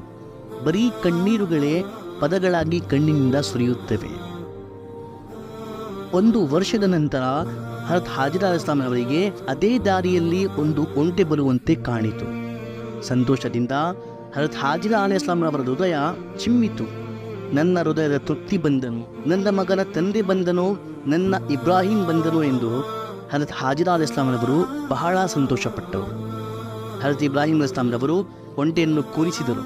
ಹಜರತ್ ಹಾಜಿರಾ ಅಲೈಹಿಸ್ ಸಲಾಂ ಅವರು ಹೇಳಿದರು, ಸ್ವಾಮಿ ನಿಮಗೆ ಸ್ವಾಗತ, ಬನ್ನಿರಿ. ಆದರೆ ಹಜರತ್ ಇಬ್ರಾಹಿಂ ಅಲೈಹಿಸ್ ಸಲಾಂ ಅವರು ಹೇಳಿದರು, ಹಾಜಿರಾ, ಬರೀ ನಿಮ್ಮನ್ನು ನೋಡುವ, ನಿಮ್ಮೊಂದಿಗೆ ಮಾತನಾಡುವ ಅನುಮತಿ ಸಿಕ್ಕಿದೆ, ಒಂಟೆಯಿಂದ ಇಳಿಯುವ ಅನುಮತಿ ಇಲ್ಲ. ಇದನ್ನು ಕೇಳಿ ಹಜರತ್ ಹಾಜಿರಾ ಅಲೈಹಿಸ್ ಸಲಾಂ ರವರು, ಇದೆಂಥ ಮಾತು, ಇದು ಯಾವ ರೀತಿಯ ವಿಚಾರಣೆ, ಇದು ಯಾವ ರೀತಿಯ ಭೇಟಿ, ಹೀಗೆ ಬರಬೇಕಿತ್ತೆಂದರೆ ಯಾಕೆ ಬಂದಿದ್ದೀರಾ, ಬರಬಾರದಿತ್ತು, ಅಲ್ಲೇ ಇರಬೇಕಿತ್ತು. ಓ ನನ್ನ ವಿಧಿ, ನಾನೇನು ಮಾಡಲಿ? ಇಂತಹ ಯಾವುದೇ ಒಂದು ಮಾತನ್ನು ಕೂಡ ಹಜರತ್ ಹಾಜಿರಾ ಅಲೈಹಿಸ್ ಸಲಾಂ ರವರು ಹೇಳಲಿಲ್ಲ. ಯಾವುದೇ ದೂರು ಇಲ್ಲ, ಯಾವುದೇ ಕೋಪ ಇಲ್ಲ, ಯಾವುದೇ ಕೃತಜ್ಞೆ ಇಲ್ಲ. ಶಾಂತಿಯಿಂದ ಹಜರತ್ ಹಾಜಿರಾ ಅಲೈಹಿಸ್ ಸಲಾಂ ಅವರು ಹೇಳಿದರು, ಹೌದಾ, ಅಲ್ಲಾಹನ ಆದೇಶದಲ್ಲಿ ನಮಗೆ ಸಂತೋಷ. ಹಜರತ್ ಇಬ್ರಾಹಿಂ ಅಲೈಹಿಸ್ ಸಲಾಂ ರವರು ಹಜರತ್ ಇಸ್ಮಾಯಿಲ್ ಅಲೈಹಿಸ್ ಸಲಾಂ ರವರನ್ನು ಮಡಲಿನಲ್ಲಿತ್ತು ಎದೆಯಿಂದ ಚುಂಬಿಸಿದರು, ಮುತ್ತು ಮಾಡಿದರು, ಪ್ರೀತಿ ಮಾಡಿದರು. ಹಜರತ್ ಇಬ್ರಾಹಿಂ ಅಲೈಹಿಸ್ ಸಲಾಂ ರವರ ಕಣ್ಣೀರು ಹಜರತ್ ಇಸ್ಮಾಯಿಲ್ ಅಲೈಹಿಸ್ ಸಲಾಂ ರವರ ಕೆನ್ನೆಗಳ ಮೇಲೆ ಬೀಳುತ್ತಿದ್ದವು. ಸ್ವಲ್ಪ ಸಮಯದ ನಂತರ ಪುನಃ ಹಜರತ್ ಇಬ್ರಾಹಿಂ ಅಲೈಹಿಸ್ ಸಲಾಂ ರವರು ಹಜರತ್ ಹಾಜಿರಾ ಅಲೈಹಿಸ್ ಸಲಾಂ ಹಾಗೂ ಹಜರತ್ ಇಸ್ಮಾಯಿಲ್ ಅಲೈಹಿಸ್ ಸಲಾಂ ಅವರನ್ನು ಅಲ್ಲೇ ಬಿಟ್ಟು ಫಲಸ್ತೀನಿನ ಕಡೆ ಮರಳಿದರು. ಇದು ಎಂತಹ ಪರೀಕ್ಷೆ ವೀಕ್ಷಕರೇ! ಬರೀ ಇಷ್ಟೇ ಅಲ್ಲ, ಹಜರತ್ ಇಸ್ಮಾಯಿಲ್ ಅಲೈಹಿಸ್ ಸಲಾಂ ರವರು ಓಡಾಡುವ, ಆಟಾಡುವ ವಯಸ್ಸದವರಾದಾಗ ಹಜರತ್ ಇಬ್ರಾಹಿಂ ಅಲೈಹಿಸ್ ಸಲಾಂ ರವರಿಗೆ ಕನಸಿನಲ್ಲಿ ಹೇಳಲಾಯಿತು, ಅಮೂಲ್ಯವಾದದನ್ನು ತ್ಯಾಗ ಮಾಡಿರಿ. ಬೆಳಿಗ್ಗೆ ಹಜರತ್ ಇಬ್ರಾಹಿಂ ಅಲೈಹಿಸ್ ಸಲಾಂ ರವರು ಹಲವಾರು ಕುರಿಗಳನ್ನು ಜಬಹ ಮಾಡಿದರು. ಪುನಃ ಕನಸಿನಲ್ಲಿ ಹೇಳಲಾಯಿತು, ಅಮೂಲ್ಯವಾದದನ್ನು ತ್ಯಾಗ ಮಾಡಿರಿ. ಮಾರನೇ ದಿನ ಪುನಃ ಹಜರತ್ ಇಬ್ರಾಹಿಂ ಅಲೈಹಿಸ್ ಸಲಾಂ ರವರು ಸಾಕಷ್ಟು ಒಂಟೆಗಳನ್ನು ಜಬಹ ಮಾಡಿದರು. ಆದರೂ ಪದೇ ಪದೇ ಇದೇ ಕನಸು ಬಂದಿದಾಗ ಹಜರತ್ ಇಬ್ರಾಹಿಂ ಅಲೈಹಿಸ್ ಸಲಾಂ ರವರ ಗಮನ ಹಜರತ್ ಇಸ್ಮಾಯಿಲ್ ಅಲೈಹಿಸ್ ಸಲಾಂ ರವರ ಕಡೆ ಹೋಯಿತು. ನನ್ನ ಜೀವನದಲ್ಲಿ ನನಗೆ ಎಲ್ಲವಕ್ಕಿಂತ ಅಮೂಲ್ಯವಾಗಿರುವುದು ನನ್ನ ಮಗ ಇಸ್ಮಾಯಿಲ್. ಈಗ ಹಜರತ್ ಇಬ್ರಾಹಿಂ ಅಲೈಹಿಸ್ ಸಲಾಂ ರವರು ತಿಳಿದರು, ಇದು ಅಲ್ಲಾಹನ ಆದೇಶ. ಅಲ್ಲಾಹನ ಆದೇಶದ ಮೇಲೆ ಯಾರೂ ಇಲ್ಲ, ಏನೂ ಇಲ್ಲ. ಈಗ ಹಜರತ್ ಇಬ್ರಾಹಿಂ ಅಲೈಹಿಸ್ ಸಲಾಂ ರವರು ಅಲ್ಲಾಹನಿಗೋಸ್ಕರ, ಅಲ್ಲಾಹನ ಆದೇಶದ ಮೇಲೆ ತನ್ನ ಮಗ ಹಜರತ್ ಇಸ್ಮಾಯಿಲ್ ಅಲೈಹಿ ಇಸ್ಲಾಂ ರವರನ್ನು ಅಲ್ಲಾಹನಿಗೋಸ್ಕರ ಬಲಿ ನೀಡಲು ಪುನಃ ಹಜರತ್ ಹಾಜಿರಾ ಅಲೈಹಿ ಇಸ್ಲಾಂ ರವರ ಕಡೆ ಒಂಟೆಯ ಮೇಲೆ ಸವಾರಾಗಿ 1500 ಕಿಲೋಮೀಟರ್ ಪ್ರಯಾಣ ಮಾಡಿ 2 ತಿಂಗಳಿನ ಪ್ರಯಾಣ ಮಾಡಿ ಮಗನನ್ನು ಕುರ್ಬಾನ್ ಮಾಡಲು ಹಿಜಾಜ್ ಬಂದ. ಹಜರತ್ ಇಬ್ರಾಹಿಂ ಅಲೈಹಿ ಇಸ್ಲಾಂ ರವರನ್ನು ನೋಡಿ ಹಜರತ್ ಹಾಜಿರಾ ಅಲೈಹಿ ಇಸ್ಲಾಂ ಹಾಗೂ ಹಜರತ್ ಇಸ್ಮಾಯಿಲ್ ಅಲೈಹಿ ಇಸ್ಲಾಂ ಅವರು ಬಹಳ ಸಂತೋಷಪಟ್ಟರು, ಪರಸ್ಪರ ತಪ್ಪಿಕೊಂಡರು. ಹಜರತ್ ಇಸ್ಮಾಯಿಲ್ ಅಲೈಹಿ ಇಸ್ಲಾಂ ಅವರು ಮೊಟ್ಟ ಮೊದಲ ಬಾರಿ ಹಜರತ್ ಇಬ್ರಾಹಿಂ ಅಲೈಹಿ ಇಸ್ಲಾಂ ರವರಿಗೆ ಅಪ್ಪ ಎಂದು ಕರೆತರು. ಹಜರತ್ ಇಬ್ರಾಹಿಂ ಅಲೈಹಿ ಇಸ್ಲಾಂ ರವರು ಹಜರತ್ ಹಾಜಿರಾ ಅಲೈಹಿ ಇಸ್ಲಾಂ ರವರಿಂದ ಹೇಳಿದರು, ನನ್ನ ಮಗನನ್ನು ತಯಾರಿಸು, ನಾನು ತಿರುಗಾಡಿಸಿ ಬರುತ್ತೇನೆ. ಹಜರತ್ ಹಾಜಿರಾ ಅಲೈಹಿ ಇಸ್ಲಾಂ ರವರು ಆನಂದದಿಂದ ಸಂತೋಷದಿಂದ ನನ್ನ ಮಗ ತನ್ನ ತಂದೆಯ ಜೊತೆ ತಿರುಗಾಡುತ್ತಾನೆ ಎಂದು ತಯಾರಿಸಿದರು. ಅವರಿಗೂ ತಿಳಿದಿರಲಿಲ್ಲ. ಈಗ ಹಜರತ್ ಇಬ್ರಾಹಿಂ ಅಲೈಹಿ ಇಸ್ಲಾಂ ರವರು ತನ್ನ 6 ಅಥವಾ 7 ವರ್ಷದ ಕಂದನನ್ನು ಬಲಿ ಕೊಡಲು ಅಲ್ಲಾಹನಿಗೋಸ್ಕರ ತನ್ನ ಜೊತೆ ಕರೆದುಕೊಂಡು ಹೊರಟರು. ಜಮ್ರೆ ಕುಬ್ರಾ ಎನ್ನುವ ಜಾಗದಲ್ಲಿ ತಲುಪಿದರು. ಇಲ್ಲಿ ಬಂದು ಹಜರತ್ ಇಬ್ರಾಹಿಂ ಅಲೈಹಿ ಇಸ್ಲಾಂ ರವರು ತನ್ನ ಮಗ ಹಜರತ್ ಇಸ್ಮಾಯಿಲ್ ಅಲೈಹಿ ಇಸ್ಲಾಂ ರವರಿಂದ ಹೇಳಿದರು, ನನ್ನ ಮಗನೇ, ನಾನು ಕನಸಿನಲ್ಲಿ ಕಂಡಿದ್ದೇನೆ, ನಿನ್ನನ್ನು ಅಲ್ಲಾಹನಿಗೋಸ್ಕರ ಬಲಿ ನೀಡಲೇಬೇಕು. ಇದಕ್ಕೆ ಇಸ್ಮಾಯಿಲ್ ಅಲೈಹಿ ಇಸ್ಲಾಂ ರವರು ಉತ್ತರಿಸಿದರು, ಅಪ್ಪ, ನಿಮಗೆ ನೀಡಲಾದ ಆದೇಶವನ್ನು ನೀವು ಪಾಲಿಸಿರಿ. ಇನ್ಶಾ ಅಲ್ಲಾ ನೀವು ನನ್ನನ್ನು ತಾಳ್ಮೆ ಮಾಡುವವನಾಗಿ ಪಡೆಯುತ್ತೀರಾ. ವೀಕ್ಷಕರೇ, ಸಲಾಂ ತಾಯಿ ಹಾಜಿರಾ ಅಲೈಹಿ ಇಸ್ಲಾಂ ರವರಿಗೆ ಎಂತಹ ಶಿಕ್ಷಣ ನೀಡಿರಬಹುದು. 7 ವರ್ಷದ ಮಗು ಅಲ್ಲಾಹನ ಆದೇಶದ ಮೇಲೆ ಬಲಿಯಾಗಲು ಏನು ಆಪತ್ತಿ ಇಲ್ಲದೆ ಶಾಂತಿಯಿಂದ ಸಿದ್ಧನಾಗಿದ್ದಾನೆ. ಬರೀ ಇದೇ ಅಲ್ಲ, ಹಜರತ್ ಇಸ್ಮಾಯಿಲ್ ಇಸ್ಲಾಂ ರವರು ಪುನಃ ಹೇಳಿದರು, ಅಪ್ಪ, ನನ್ನನ್ನು ಇಲ್ಲಿಯೇ ಸಮಾಧಿ ಮಾಡಿರಿ, ನನ್ನ ದೇಹವನ್ನು ನನ್ನ ತಾಯಿಗೆ ತೋರಿಸದಿರಿ, ಅವರಿಗೆ ಬಹಳ ನೋವಾಗುತ್ತದೆ. ಹಾಗೂ ನೀವು ನನ್ನನ್ನು ಜಬಾ ಮಾಡುವಾಗ ನನ್ನ ಮುಖ ನೆಲದ ಕಡೆ ಮಾಡಿರಿ, ನೀವು ಕೂಡ ನಿಮ್ಮ ಕಣ್ಣುಗಳನ್ನು ಒಂದು ಬಟ್ಟೆಯಿಂದ ಮುಚ್ಚಿಕೊಳ್ಳಿರಿ. ನನ್ನನ್ನು ಪರೆದಾಡುತ್ತಾ ನೋಡಿ, ನಿಮ್ಮ ತಂದೆಯ ಪ್ರೀತಿ ಅಲ್ಲಾಹನ ಆದೇಶಕ್ಕೆ ಅಡಿಯಾಗಬಹುದು. ವೀಕ್ಷಕರೇ, ತನ್ನ 7 ವರ್ಷದ ಕಂದನ ಬಾಯಿಯಿಂದ ಈ ಮಾತುಗಳನ್ನು ಕೇಳಿ ಆ 92 ವರ್ಷದ ತಂದೆ ಇಬ್ರಾಹಿಂ ಅಲೈಹಿ ಇಸ್ಲಾಂ ರವರ ಮನಸ್ಸಿನಲ್ಲಿ ಏನಾಗಿರಬಹುದು ಕಲ್ಪನಿಸಿ ವೀಕ್ಷಕರೇ. ಆದರೆ ಇದು ಅಲ್ಲಾಹನ ಆದೇಶವಾಗಿತ್ತು. ಹೀಗಾಗಿ ಹಜರತ್ ಇಬ್ರಾಹಿಂ ಅಲೈಹಿ ಇಸ್ಲಾಂ ರವರು ತನ್ನ ಮಗುವನ್ನು ಮುಖ ನೆಲದ ಕಡೆ ಮಾಡಿ ಅವರ ಬೆನ್ನಿನ ಮೇಲೆ ತನ್ನ ಮೊಣಗಾಳಿಟ್ಟು ಇಸ್ಮಾಯಿಲ್ ಅಲೈಹಿ ಇಸ್ಲಾಂ ರವರ ಕೂದಲು ಹಿಡಿದು ಅವರ ಗಂಟಲಿನ ಮೇಲೆ ಚಾಕುವನ್ನು ಇಟ್ಟು ಹಜರತ್ ಇಸ್ಮಾಯಿಲ್ ಅಲೈಹಿ ಇಸ್ಲಾಂ ರವರನ್ನು ಜಬಾ ಮಾಡುವ ಮುಂಚೆ ಆಕಾಶದ ಕಡೆ ನೋಡಿ ಈ ರೀತಿ ಹೇಳಿರಬಹುದು, ಓ ನನ್ನ ಅಲ್ಲಾಹನೇ, ಓ ನನ್ನ ಪ್ರಿಯ ಅಲ್ಲಾಹನೇ, ನನಗೆ ಇಸ್ಮಾಯಿಲ್ ಪ್ರಿಯವಾಗಿದ್ದಾನೆ, ಆದರೆ ನಿನ್ನ ಪ್ರೀತಿಯ ಮುಂದೆ, ನಿನ್ನ ಅಗ್ನಿಯ ಮುಂದೆ, ನಿನ್ನ ಆದೇಶದ ಮೇಲೆ ನಿನ್ನಿಂದ ಪ್ರಿಯ ನನಗೆ ಯಾರೂ ಇಲ್ಲ. ಬಿಸ್ಮಿಲ್ಲಾಹಿ ಅಲ್ಲಾಹು ಅಕ್ಬರ್ ಎಂದು ಹಜರತ್ ಇಬ್ರಾಹಿಂ ಅಲೈಹಿ ಇಸ್ಲಾಂ ರವರು ಇಸ್ಮಾಯಿಲ್ ಅಲೈಹಿ ಇಸ್ಲಾಂ ರವರ ಗಂಟಲಿನ ಮೇಲೆ ಚಾಕು ಚಲಿಸಿದರು. ಆದರೆ ವೀಕ್ಷಕರೇ, ಅಲ್ಲಾಹನು ಆ ಚಾಕುವಿಗೆ ಕುಯ್ಯುವ ಆದೇಶ ನೀಡಿರಲಿಲ್ಲ. ಹಜರತ್ ಇಬ್ರಾಹಿಂ ಅಲೈಹಿ ಇಸ್ಲಾಂ ರವರು ಪುನಃ ಚಾಕುವನ್ನು ಹರಿತಗೊಳಿಸಿದರು. ಆದರೆ ಆ ಚಾಕುವಿನ ಅಂಚು ಎಷ್ಟು ಹರಿತವಾಗಿದ್ದರೇನೋ ಅದನ್ನು ಕುಯ್ಯಲು ಅನುಮತಿ ಸಿಕ್ಕಿರಲಿಲ್ಲ. 3ನೇ ಬಾರಿ ಚಾಕು ಚೆಲ್ಲಿತು. ರಕ್ತದ ಶಾಖೆ ಇಬ್ರಾಹಿಂ ಅಲೈಹಿ ಇಸ್ಲಾಂ ರವರ ಕೈಗಳು ಅನುಭವಿಸಿದವು. ವೀಕ್ಷಕರೇ, ಕಲ್ಪನಿಸಿ, ಹಜರತ್ ಇಬ್ರಾಹಿಂ ಅಲೈಹಿ ಇಸ್ಲಾಂ ರವರ ಪರಿಸ್ಥಿತಿ ಏನಾಗಿರಬಹುದು, ಆ ಸಮಯದಲ್ಲಿ ಅವರ ಮನಸ್ಸಿನ ಅವರ ಭಾವನೆಗಳ ಪರಿಸ್ಥಿತಿ ಏನಾಗಿರಬಹುದು. ಆದರೆ ತಕ್ಷಣ ಅಲ್ಲಾಹನ ಕಡೆಯಿಂದ ಧ್ವನಿ ಕೇಳಿ ಬಂದಿತು, ಓ ಇಬ್ರಾಹಿಂ, ನೀನು ಕನಸನ್ನು ನನಸು ಮಾಡಿದೆ. ಕಣ್ಣಿನ ಬಟ್ಟೆ ತೆಗೆದು ನೋಡಿದಾಗ ಹಜರತ್ ಇಸ್ಮಾಯಿಲ್ ಅಲೈಹಿ ಇಸ್ಲಾಂ ರವರು ಸುರಕ್ಷಿತವಾಗಿ ನಿಂತಿದ್ದರು. ಹಾಗೂ ಇಸ್ಮಾಯಿಲ್ ಅಲೈಹಿ ಇಸ್ಲಾಂ ರವರ ಜಾಗದಲ್ಲಿ ಹಜರತ್ ಜಿಬ್ರಾಯಿಲ್ ಅಲೈಹಿ ಇಸ್ಲಾಂ ರವರು ಸ್ವರ್ಗದಿಂದ ತಂದಿರುವ ಒಂದು ಟಗರು ಕುರ್ಬಾನ್ ಆಗಿತ್ತು. ಈ ರೀತಿ ವೀಕ್ಷಕರೇ, ಅಲ್ಲಾಹನ ಮಹಿಮೆಯಿಂದ, ಅಲ್ಲಾಹನ ಕರುಣೆಯಿಂದ ಹಜರತ್ ಇಬ್ರಾಹಿಂ ಅಲೈಹಿ ಇಸ್ಲಾಂ ರವರು ಹಾಗೂ ಹಜರತ್ ಇಸ್ಮಾಯಿಲ್ ಅಲೈಹಿ ಇಸ್ಲಾಂ ರವರು ಪುನಃ ಒಂದು ಮಹಾಪರೀಕ್ಷೆಯಲ್ಲಿ ಸಫಲರಾದರು. ವೀಕ್ಷಕರೇ, ಈ ಕುರ್ಬಾನಿ ಘಟನೆ ಆದ ನಂತರ ಅಲ್ಲಾಹನು, ಓ ಇಬ್ರಾಹಿಂ, ನೀವು ಕನಸನ್ನು ನನಸು ಮಾಡಿದ್ದೀರಾ, ಪರೀಕ್ಷೆಯಲ್ಲಿ ಸಫಲರಾದರಿ ಎಂದು ಸುವಾರ್ತೆ ನೀಡಿ ಪುನಃ ಫಲಸ್ತೀನ್ ಕಡೆ ಮರಳುವ ಆದೇಶ ನೀಡಿದನು. ಹಜರತ್ ಇಬ್ರಾಹಿಂ ಅಲೈಹಿ ಇಸ್ಲಾಂ ರವರು ಹಜರತ್ ಇಸ್ಮಾಯಿಲ್ ಅಲೈಹಿ ಇಸ್ಲಾಂ ರವರನ್ನು ಜಮ್ರೆ ಕುಬ್ರಾದಿಂದ ಪುನಃ ಹಜರತ್ ಹಾಜಿರಾ ಅಲೈಹಿ ಇಸ್ಲಾಂ ರವರ ಬಳಿ ಬಿಟ್ಟು ಫಲಸ್ತೀನ್ ಮರಳಿದರು. ಇಲ್ಲಿ ಹಜರತ್ ಇಸ್ಮಾಯಿಲ್ ಅಲೈಹಿ ಇಸ್ಲಾಂ ರವರು ತನ್ನ ತಾಯಿ ಹಾಜಿರಾ ಅಲೈಹಿ ಇಸ್ಲಾಂ ರವರ ಜೊತೆ ಆ ಮರುಭೂಮಿಯಲ್ಲೇ 4-5 ಪ್ರವಾಸಿ ಕುಟುಂಬಗಳೊಂದಿಗೆ ವಾಸಿಸುತ್ತಿದ್ದರು. ಇನ್ನು ಆ ಜಾಗವನ್ನು ಮಕ್ಕಾ ಎಂದು ಹೆಸರು ಬೀಳಿರಲಿಲ್ಲ. ಬಹುಶಃ ಕಾಬಾದ ನಿರ್ಮಾಣದ ನಂತರ ಅದರ ಹೆಸರು ಬಕ್ಕಾ ಎಂದು ಇಡಲಾಯಿತು. ಹಾಗೂ ವೀಕ್ಷಕರೇ, ಇಲ್ಲಿ ನೀರಿರುವ ಕಾರಣ ಜನ ಅಲ್ಲಿ ಬಂದು ವಾಸವಾಗಲು ಪ್ರಾರಂಭಿಸಿದರು. ಹಜರತ್ ಇಸ್ಮಾಯಿಲ್ ಅಲೈಹಿಸ್ಸಲಾಂ ರವರು ಭೇಟಿ ಮಾಡಿ ಕುರಿಗಳನ್ನು ಮೇಯಿಸಿ ಜೀವನ ನಡೆಸುತ್ತಿದ್ದರು. ಹಾಗೂ ತನ್ನ ತಂದೆ ಹಜರತ್ ಇಬ್ರಾಹಿಂ ಅಲೈಹಿಸ್ಸಲಾಂ ರವರ ಧರ್ಮವನ್ನು ಪಾಲಿಸುತ್ತಿದ್ದರು. ಈ ಕುರ್ಬಾನಿ ಘಟನೆಯ ನಂತರ ಒಮ್ಮೊಮ್ಮೆ ಅಲ್ಲಾಹನ ಕಡೆಯಿಂದ ಅನುಮತಿ ಸಿಗುವಾಗ ಹಜರತ್ ಇಬ್ರಾಹಿಂ ಅಲೈಹಿಸ್ಸಲಾಂ ರವರು ಹೆಂಡತಿ ಮಗುವನ್ನು ವಿಚಾರಿಸಲು ಸಾಕಷ್ಟು ಬಾರಿ ಬಂದಿದ್ದರು. ಆದರೆ ಹಜರತ್ ಇಸ್ಮಾಯಿಲ್ ಅಲೈಹಿಸ್ಸಲಾಂ ರವರು ಬೆಳಿಗ್ಗೆ ಕುರಿಗಳೊಂದಿಗೆ ಹೊರಹೋಗಿ ಸಂಜೆ ಬರುವ ಕಾರಣ ಹಜರತ್ ಇಬ್ರಾಹಿಂ ಹಾಗೂ ಹಜರತ್ ಇಸ್ಮಾಯಿಲ್ ಅಲೈಹಿಸ್ಸಲಾಂ ರವರ ಭೇಟಿ ಆಗುತ್ತಿರಲಿಲ್ಲ. ಹಜರತ್ ಇಬ್ರಾಹಿಂ ಅಲೈಹಿಸ್ಸಲಾಂ ರವರಿಗೂ ಕೆಲವು ಗಂಟೆಗಳಲ್ಲಿ ಮರಳಿ ಫಲಸ್ತೀನ್ ಬರಬೇಕೆಂದು ಅಲ್ಲಾಹನ ಕಡೆಯಿಂದ ಆದೇಶಿಸಲಾಗುತ್ತಿತ್ತು. ಹೀಗಾಗಿ ಹಜರತ್ ಇಬ್ರಾಹಿಂ ಅಲೈಹಿಸ್ಸಲಾಂ ರವರು ಹಜರತ್ ಇಸ್ಮಾಯಿಲ್ ಅಲೈಹಿಸ್ಸಲಾಂ ರವರು ಬರುವವರೆಗೆ ಕಾಯಲು ಆಗುತ್ತಿರಲಿಲ್ಲ. ಹಾಗೂ ಹಜರತ್ ಇಸ್ಮಾಯಿಲ್ ಅಲೈಹಿಸ್ಸಲಾಂ ರವರು ತಂದೆ ಬರಲಿದ್ದಾರೆ ಎಂದು ಕಾಯಲು ಯಾವ ದಿನ ಭೇಟಿಯ ಅನುಮತಿ ಸಿಗಬಹುದೆಂದು ಹಜರತ್ ಇಸ್ಮಾಯಿಲ್ ಅಲೈಹಿಸ್ಸಲಾಂ ರವರಿಗೆ ತಿಳಿಯುತ್ತಿರಲಿಲ್ಲ. ಹೀಗಾಗಿ ತಂದೆ ಮಗುವ ಭೇಟಿ ಅಸಾಧ್ಯವಾಗಿತ್ತು. ಪ್ರತಿ ಬಾರಿ ಹಜರತ್ ಇಬ್ರಾಹಿಂ ಅಲೈಹಿಸ್ಸಲಾಂ ರವರು ಹಜರತ್ ಹಾಜಿರಾ ಅಲೈಹಿಸ್ಸಲಾಂ ರವರೊಂದಿಗೆ ಭೇಟಿ ನೀಡಿ ಮರಳುತ್ತಿದ್ದರು. ಈ ನಡುವೆ ಅಲ್ಲಿ ಒಂದು ವಾಸವಾದ ಬನು ಜುರ್ಹಮ್ ಬುಡಕಟ್ಟಿನ ಒಂದು ಹೆಣ್ಣಿನ ಜೊತೆ ಹಜರತ್ ಇಸ್ಮಾಯಿಲ್ ಅಲೈಹಿಸ್ಸಲಾಂ ರವರ ವಿವಾಹ ಕೂಡವಾಯಿತು. ಹಾಗೂ ಕೆಲವು ಕಾಲದ ನಂತರ ಹಜರತ್ ಹಾಜಿರಾ ಅಲೈಹಿಸ್ಸಲಾಂ ರವರ ನಿಧನ ಕೂಡವಾಯಿತು. ಹಜರತ್ ಇಸ್ಮಾಯಿಲ್ ಅಲೈಹಿಸ್ಸಲಾಂ ರವರ ವಿವಾಹದ ನಂತರ ಹಾಗೂ ಹಜರತ್ ಹಾಜಿರಾ ಅಲೈಹಿಸ್ಸಲಾಂ ರವರ ನಿಧನದ ನಂತರ ಹಜರತ್ ಇಬ್ರಾಹಿಂ ಅಲೈಹಿಸ್ಸಲಾಂ ರವರು ಮೊದಲನೇ ಬಾರಿ ವಿಚಾರಿಸಲು ಬಂದಾಗ ಹಜರತ್ ಇಸ್ಮಾಯಿಲ್ ಅಲೈಹಿಸ್ಸಲಾಂ ರವರ ಹೆಂಡತಿಯನ್ನು ಕಂಡರು. ಹಜರತ್ ಇಸ್ಮಾಯಿಲ್ ಅಲೈಹಿಸ್ಸಲಾಂ ರವರ ಈ ಹೆಂಡತಿಯ ಸ್ವಭಾವ ಸರಿ ಇರಲಿಲ್ಲ.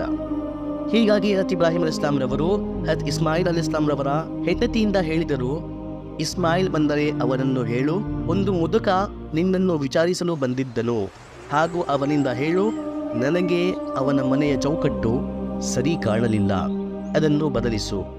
ಇದನ್ನು ಹೇಳಿ ಹಜರತ್ ಇಬ್ರಾಹಿಂ ಅಲೈಹಿಸ್ಸಲಾಂ ರವರು ಮರಳಿ ಫಲಸ್ತೀನ್ ಹೋದರು.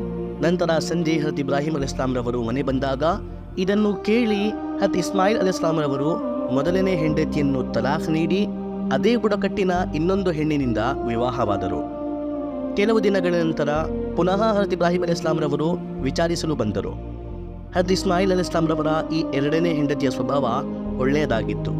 ಇದನ್ನು ಕಂಡು ಹಜರತ್ ಇಬ್ರಾಹಿಂ ಅಲೈಹಿಸ್ಸಲಾಂ ರವರು ಅವರಿಂದ ಹೇಳಿದರು, ಸಂಜೆ ನಿನ್ನ ಗಂಡ ಬಂದರೆ ನಿನ್ನ ಗಂಡನಿಂದ ಹೇಳು, ಈಗ ನಿನ್ನ ಮನೆಯ ಚೌಕಟ್ಟು ಸರಿಯಾಗಿದೆ, ಇದನ್ನು ಕಾಯಿಂ ಇಡು. ಸಂಜೆ ಹಜರತ್ ಇಸ್ಮಾಯಿಲ್ ಅಲೈಹಿಸ್ಸಲಾಂ ರವರು ಬಂದಾಗ ಇವೆಲ್ಲವನ್ನು ವಿವರಿಸಿದರು. ಆಗ ಹಜರತ್ ಇಸ್ಮಾಯಿಲ್ ಅಲೈಹಿಸ್ಸಲಾಂ ರವರು ಅವರಿಂದ ಹೇಳಿದರು, ಅವರು ನನ್ನ ತಂದೆ ಹಜರತ್ ಇಬ್ರಾಹಿಂ. ವೀಕ್ಷಕರೇ, ಹಜರತ್ ಇಬ್ರಾಹಿಂ ಅಲೈಹಿಸ್ಸಲಾಂ ರವರ ಜೀವನ ಅತ್ಯಂತ ಕಠಿಣ ಪರೀಕ್ಷೆಗಳಿಂದ ತುಂಬಿದೆ. ಸುಮಾರು ವರ್ಷ ಮಕ್ಕಳೇ ಆಗಲಿಲ್ಲ. 90 ವರ್ಷದ ನಂತರ ಮಗನಾದರೆ ಹೆಂಡತಿ ಮಗುವನ್ನು ಮರುಭೂಮಿಯಲ್ಲಿ ಏಕಾಂಗಿಯಾಗಿ ಬಿಡುವ ಆದೇಶ. ಮಗ 8-9 ವರ್ಷದವನಾದರೆ ಅವನ ಬಲಿಯ ಆದೇಶ. ಆ ಬಲಿಯಿಂದ ಅಲ್ಲಾಹನು ಮಗನನ್ನು ಉಳಿಸಿಕೊಂಡನು. ಆದರೆ ಹಲವಾರು ವರ್ಷ ತಂದೆಯನ್ನು ಮಗನ ಮುಖ ನೋಡುವ ಅದೃಷ್ಟ ಇಲ್ಲ, ಮಗನನ್ನು ತಂದೆಯ ಮುಖ ನೋಡುವ ಅದೃಷ್ಟ ಇಲ್ಲ. ಅಲ್ಲಾಹು ಅಕ್ಬರ್ ಕಬೀರ.